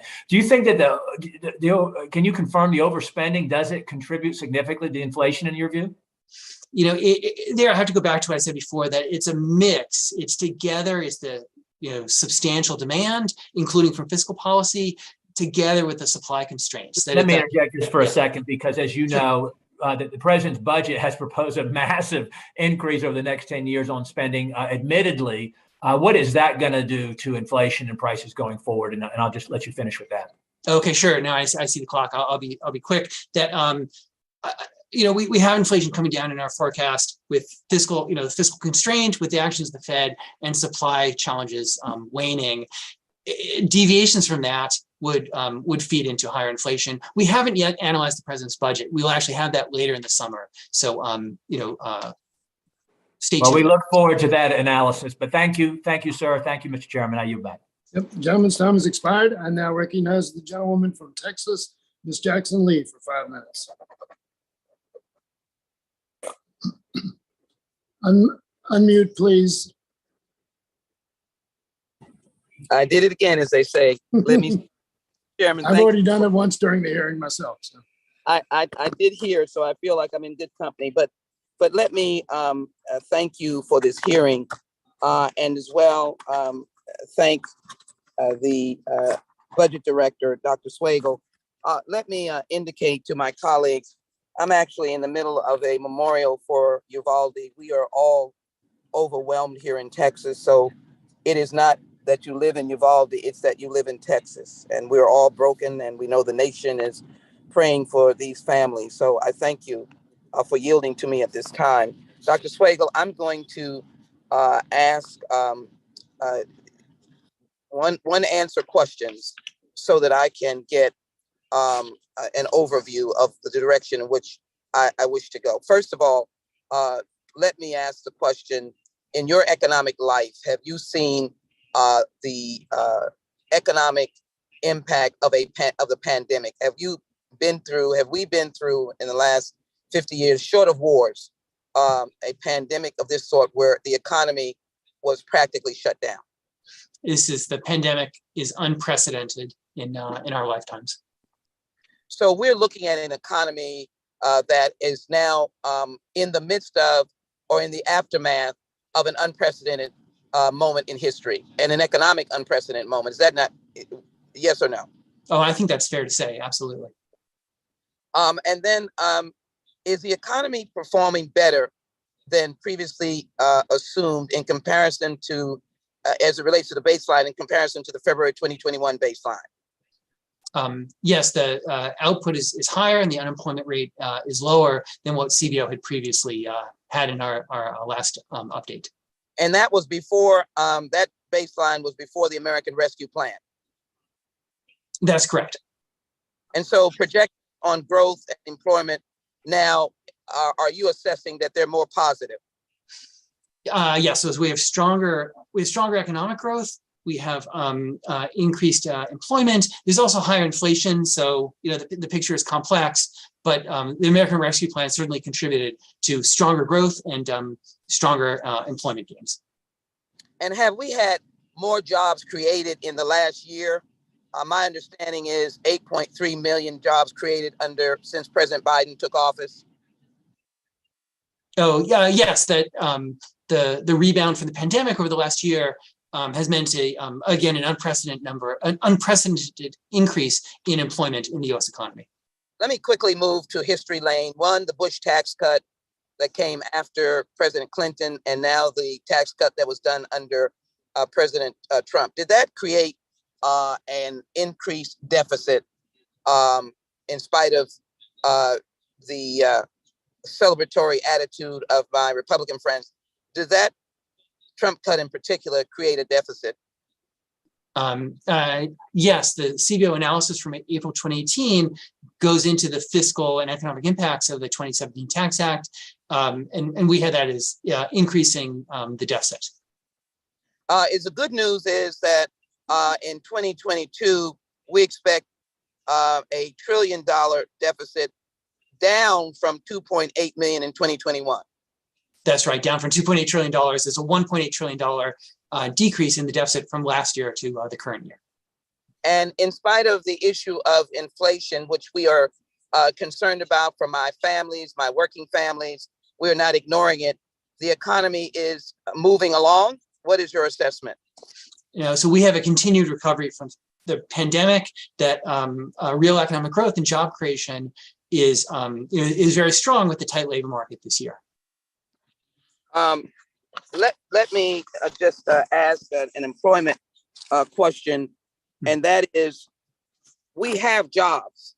Let me mix this with, have you given an assessment? So let me ask, I would like an assessment of a comprehensive immigration program, meaning legislation that Congress would have to plan for access to citizenship, for green cards, etc.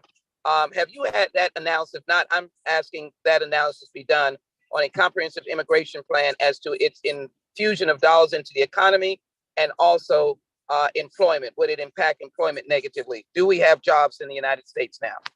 Okay, no, it's an important question. So CBO did the fiscal analysis for the immigration provisions in the Build Back Better Act, that is narrow relative to your question because we focus on the fiscal impacts. It has been some time since CBO did the wider economic impact and the contributions of immigrants to the economy, to jobs, to culture and society, entrepreneurship, innovation. That's something we can do. We haven't done it for a while though.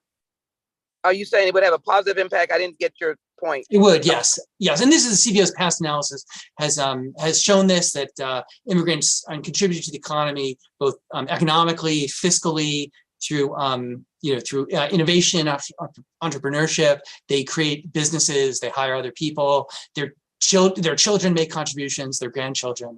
And those are effects that CBO has analyzed in the past. So as President Biden, we have managed to survive a historic moment that we had never expected that we would be in. Dr. Swagel, and as my time closes, Dr. Swagel.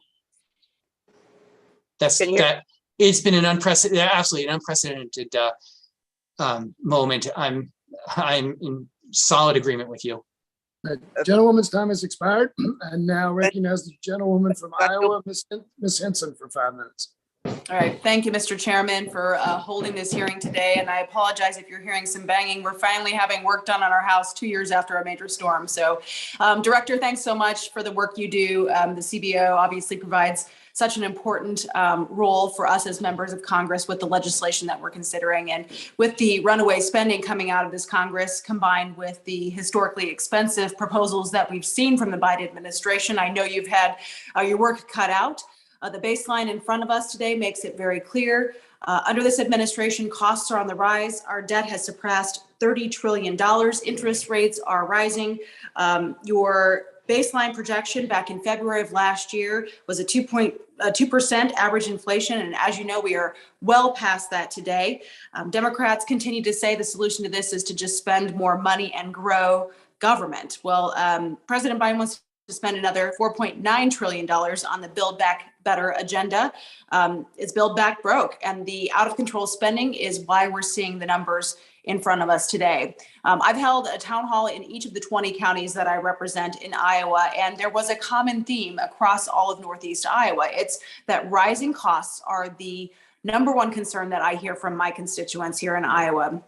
Families are truly struggling to make ends meet, and we have to get our fiscal house in order.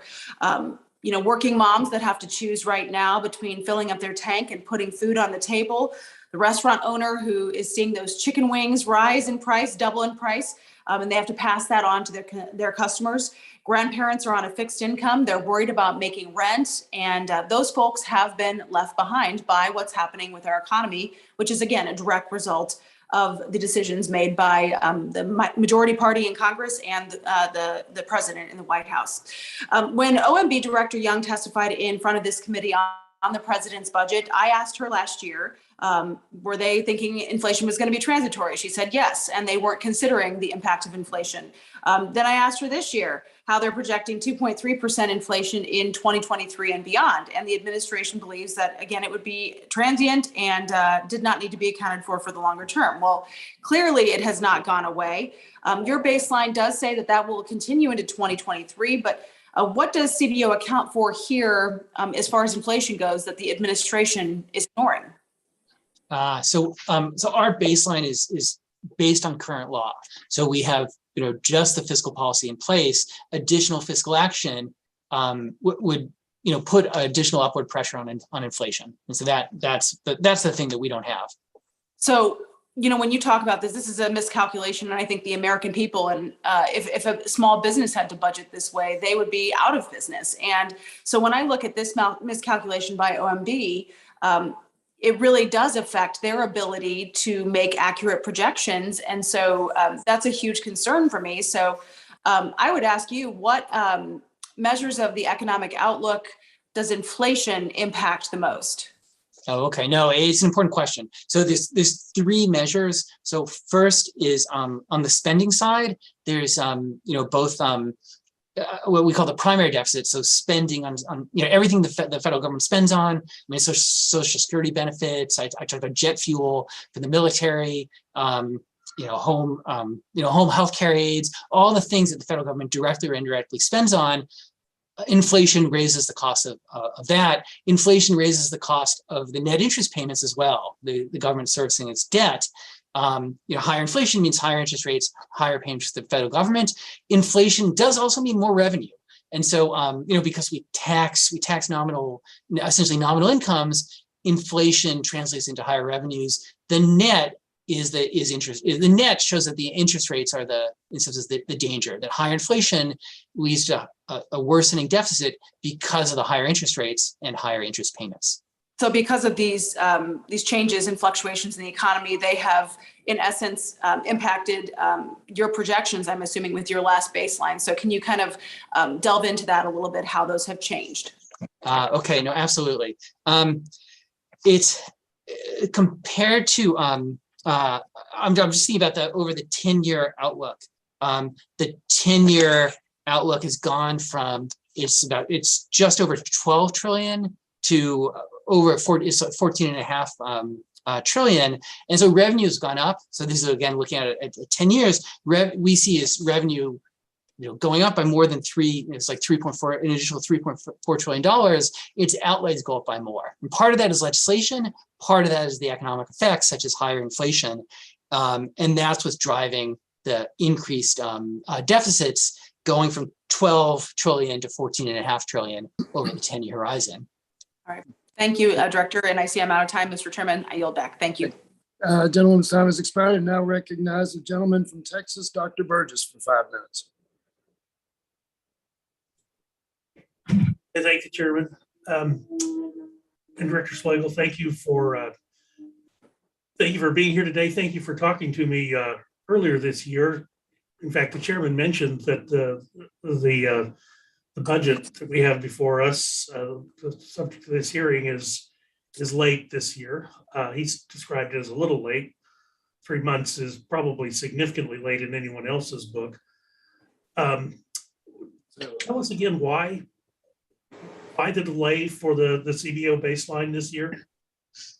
Okay, no, very good. So it's 3 different pieces to it. One was that we normally would have done an update in January. The people who would have done that were busy with the analysis on Build Back Better, and just between those 2 priorities, we could not do the update in January. May I just interrupt you there? Yeah, no, please. It seems like that would be, if you were trying to properly price and project the cost of a major spending bill, a major spending reconciliation bill, you would at least want to have your baseline set, or you would at least prioritize the continued work on setting the baseline before you proceeded with another massive spending project, if you were truly concerned about the effect of, or the budgetary impacts of what you're doing. Would I be wrong to make that sort of assumption? Of course, the latest information would be helpful, and we try to be as helpful as we can to policymakers. But that Build Back Better delay, that's the first of the 3 components to the delay that we faced. I can go into the other 2 if it's quickly. Briefly.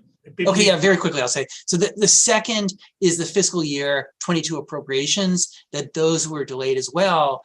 And then the third is that the president's budget, the submission of that was delayed.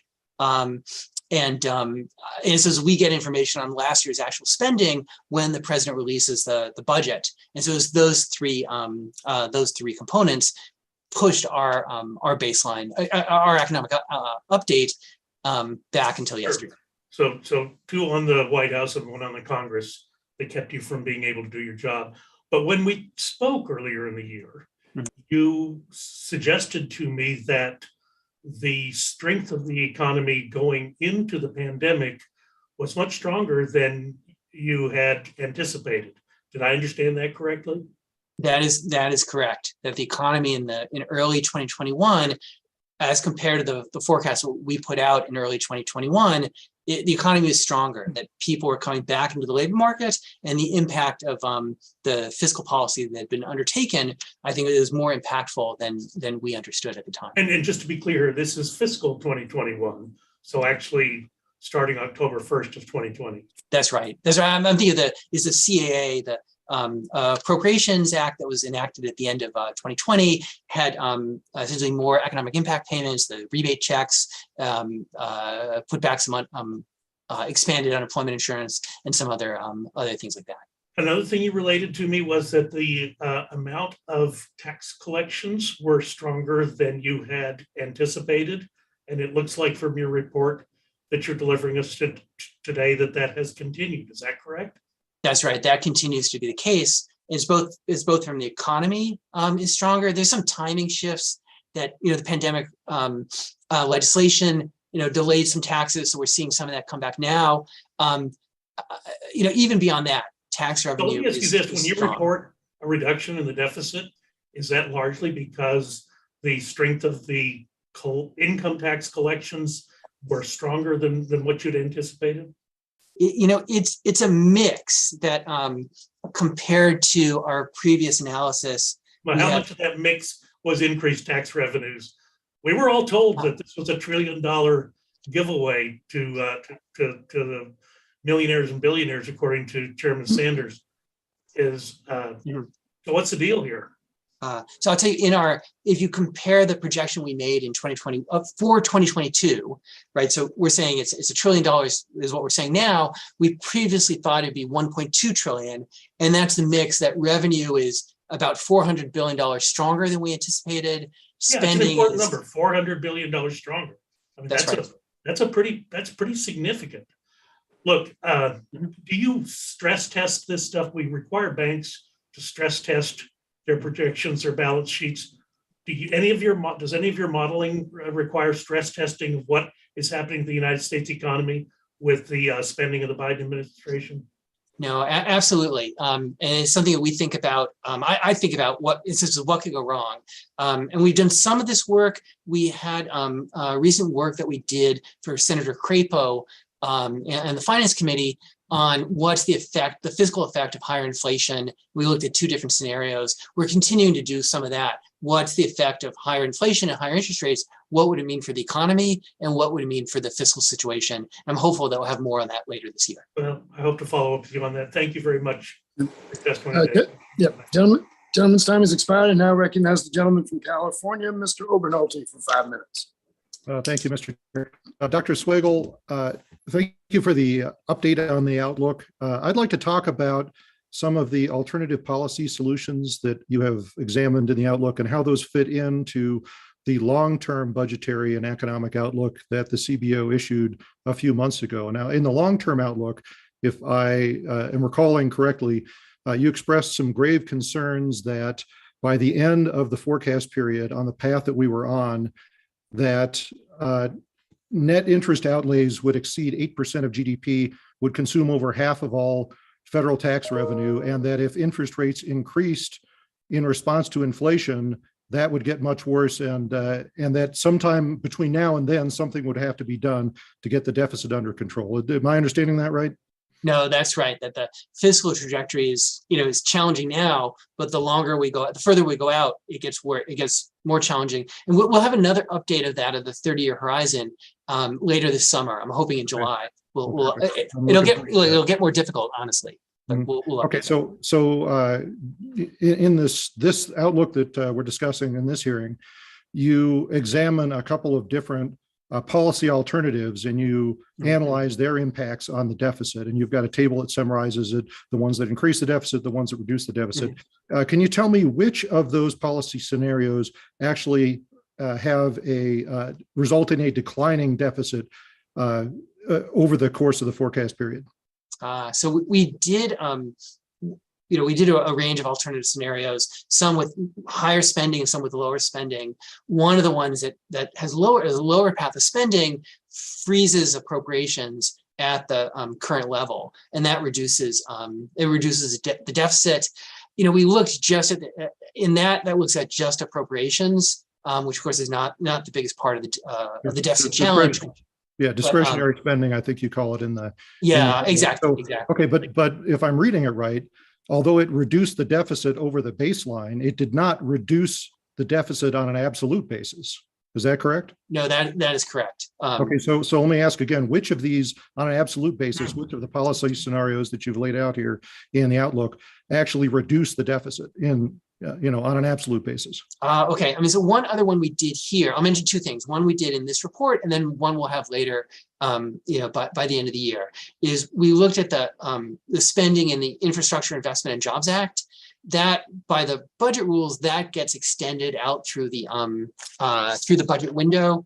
There's a box on page 77 of the report, which box 3-4, that goes through and shows the fiscal impact of that. And this is just mechanical through the budget rules. And so if that doesn't get extended, that would be substantial enough to reduce the budget deficit. That is not the long-term. Not on an absolute basis, though. That change, if I'm understanding right, would not result in the budget deficit decreasing over time instead of increasing. Is that right? That is correct. Absolutely. Okay, so I'm thinking relative. The crux of what I'm asking here is, why are we not examining policy alternatives that result in an overall decline in deficit instead of an increase in deficit over time, if, as you say, we should be so concerned about this increasing deficit?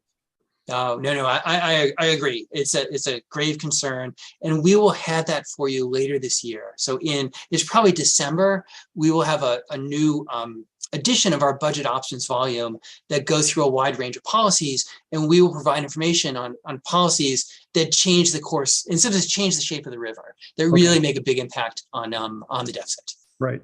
Okay. Well, I mean, I wish that every outlook that you gave us with these policy alternatives would include those alternatives, just to illustrate the gravity of the problem and the magnitude of the changes that are going to be required to affect, that trajectory. So, along those lines, let me ask about something Congressman Feenstra mentioned, the trust fund and the declining balances in the trust funds. And you go over that in page 125 and 126 of your outlook.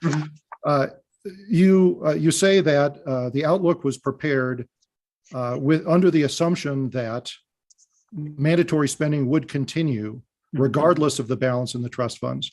But you also say on the previous page that the government has no legal authority to continue to expend anything when the balance of the trust funds is exhausted, other than the revenue that's coming in. So those two statements are in tension, and I'm wondering, why do we do it that way? Because we're saying we're contradicting ourselves, in the span of one page. No, I agree. There is a tension there, and we are following the budget rules, and in some sense that's why it's tables B1 and B2 around the chapter that you showed. It is trying to provide that information, and it's the Deficit Control Act that requires us to do it that way. And so we're trying to provide as complete information as we can to follow the law, and then provide the additional information to show the impact of that tension that you mentioned. All right. Well, I would encourage you to do that in the future. I see my time has expired, but please, in the previous outlook, you had made plain that just attacking discretionary spending is not going to be sufficient to solve this problem, and that it's vital. Regardless of your political party or political stance, it's going to be vital for us to get this under control. So we're going to have to take a look at those trust funds and what we're going to do as those balances decline and are exhausted. And I'd like to encourage you to please include those scenarios. As uncomfortable as that conversation might be, please include those scenarios in future outlooks. Thank you, Mr. Chair. I yield back. Gentleman's time has expired, and now yield 5 minutes to the gentleman from New York, Mr. Jacobs. Thank you very much, Mr. Chairman, and thank you for being here. I do have to shake my head that there's been a lot of celebration of $1 trillion deficit. So I want to say I am not celebrating that we are at $1 trillion deficit, which is one of the highest deficits we've ever had. So only in Washington. But I wanted to first ask you, as we talk about the issue of inflation, and it's the multitude of impacts it has. We talk about the fact that the Fed is now, in an effort to combat inflation, begun raising interest rates, and expectations they will continue to do so. So the CBO projects that net interest payments on the debt will be 8.1 trillion over 10 years, and that would be 1.9 trillion higher than than previously, or due to the increase in inflation that's projected. So that, in my mind, is money that's essentially wasted because we have to pay because the rate of inflation increases. I'm also wondering, as we talk about inflation, and certainly our priority as representatives is the price that our citizens are incurring when they go to the pump, when they go to the grocery store, et cetera. But what is the delta, if you have one, on the increased cost on running our government and the cost that the government has on buying everything now due to this inflation that if inflation was at its previous level several years ago, we wouldn't have had to endure? No, it's an important one, and the U.S. government buys a wide range of goods and services. It pays salaries, it buys jet fuel, buys everything, and so that has an important impact on spending. There is a revenue impact as well, since the tax code is based on nominal wages, and then net interest payments go up. So the inflation has an important impact on the government. We haven't, I guess we haven't looked at just that in isolation. We've looked at the net of all these things. Okay. Just back on the certainly related to the two things of inflation and the interest rate increases. Given the most recent economic data, what do you feel the likelihood of a recession is later this year or next year? Okay, so we don't have a recession in our projection. That today the challenge in some senses that demand is too strong relative to supply, right? It's both supply and demand, but we have very strong demand. Now, of course, as the Fed tightens, we've seen the impact already in financial markets, and wealth is down. And of course, there's always the possibility of a recession. We don't have that in our projection, but we try to be in the middle of the range of possibilities. And so certainly at one side is the possibility. Thank you. Thank you, Mr. Chairman. I yield back. Gentleman yields back. And now it's up to me. I yield myself 10 minutes for my questions and comments. And first of all, once again, Dr. Swagel, thanks so much for being here and for your responsiveness and the information. One thing that I think may be important to have as a part of the record is for you to briefly explain what this forecast, what this outlook is used for, why it's important. And there's also, I kind of inferred a sense that some members, particularly on the Republican side, think that you work for Democrats because there was some pronouns, and maybe the pronouns were used accidentally, but talking just in general about this process and why it's so important and what its purpose is. No, thank you. So we serve the Congress. We work for for both chambers and both sides. So we're nonpartisan, and we work through the budget committees and for the chairs and ranking members of committees of jurisdiction.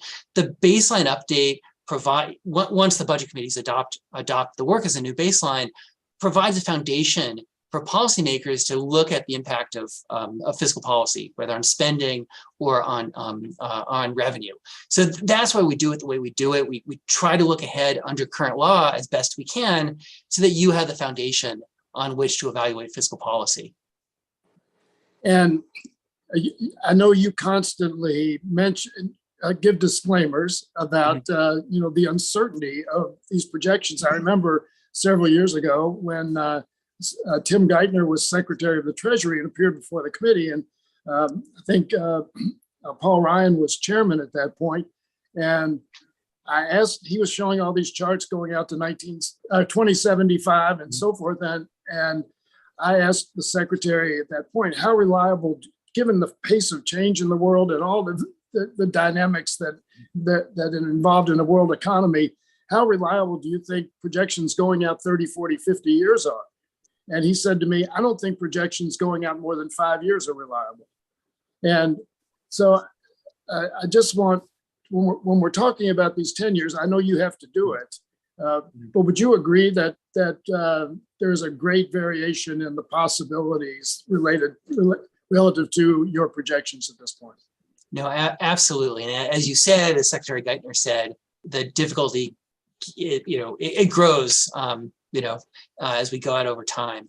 And we understand that, we acknowledge that. I mean, even nominal dollars, comparing a dollar in year 10 against a dollar in year 1, right? We do it because that's useful to the Congress. But of course, policymakers understand that 10 years from now is different than this year. The other thing we do also is we keep the baseline, the baseline constant, just so that you have a constant benchmark that, as I said before, we know our inflation forecast is too low, right? I mean, we locked it in the beginning of March, subsequent events showed it was higher. We're still going to keep the baseline, the economic projection constant, so that there's this is a consistent benchmark to evaluate all proposals, both sides, both chambers. That's the key to what we do, is to be consistent, so that you and your colleagues can evaluate the merits or not of legislation. Thank you. I want to talk about inflation for a little bit, because I think we hear these numbers, 8.3%, the most recent one. Your projections for this year a little bit lower than that. And the comment made, it's a $5,000 tax increase for the average family. Well, it really depends on what the average family does and how what it's composed of. I mean, the impact of inflation on a family of 6 or 8 is a lot different than the impact on a family of 2. Food prices are different. If you're going to, at one point, I know that it was estimated that a third of the inflation rate was due to the price of used cars, the growth. Well, if you're not buying a car, that portion of the inflation rate doesn't affect you. So it's really kind of, it's individual circumstances that are going to determine the impact of increased prices on everyone. Now, we know everybody eats and food prices are up, and we have to respond to these as we can, but we generalize because that's what we do. But one of the questions, I know, for instance, everybody's saying, well, the price of eggs have gone up. Well, they had to kill 5 million hens because of the avian flu. That's not anything had to do with anybody's policy, right? That was an unfortunate act of nature that resulted in the price of eggs. When the pandemic started, lumber manufacturers stopped producing lumber because they thought there wouldn't be a demand for it. Well, it turns out there was a huge demand for it. They weren't supplying it. The price of lumber went up 5 or 6 times. Now it's come back down to about a third of its highest level.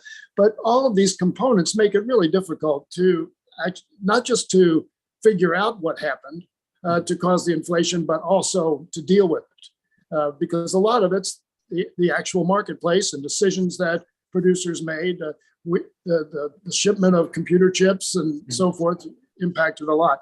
But Republicans want to say that the American Rescue Plan was largely responsible for this. And my question is, have you done any analysis of to what extent the American Rescue Plan contributed to inflation? You said it was a factor, and but have you done any analysis of to what extent it was a factor? No, so we haven't, and we haven't tried to parcel that out between the mix of demand, the strong demand and strong, not strong, the opposite of strong, the supply impediments. And it's both. And that's one of the challenges, that there's so many things going on, changes in the economy and the labor market, from health and scientific reasons with the virus. And we have not disentangled that. At some point in the future, people will go back and disentangle that. And right. Well, some have. I mean, I think Moody's Analytics said it was about a 0.5% or 1/3% of the total of inflation. The Fed in San Francisco came up with a similar number. I think Goldman Sachs came up with less than 1%. And Larry Summers predicted that, is now taking credit for having predicted this inflation rate based on the American Rescue Plan. But he basically said there was a third possibility it would be significant inflation, a third that it would be moderate, and a third it would be none. So he tried to cover his bases totally at the time, and now he's taking credit for it. But there are not a lot of economists who are saying that it's the lion's share of the inflation that we're seeing now. And what people tend to forget is that about 25% of the American Rescue Plan was essentially a tax cut. It was $1,400 checks to almost every citizen in the country. In every congressional district, on average, there was sent by the federal government $900 million of disposable income.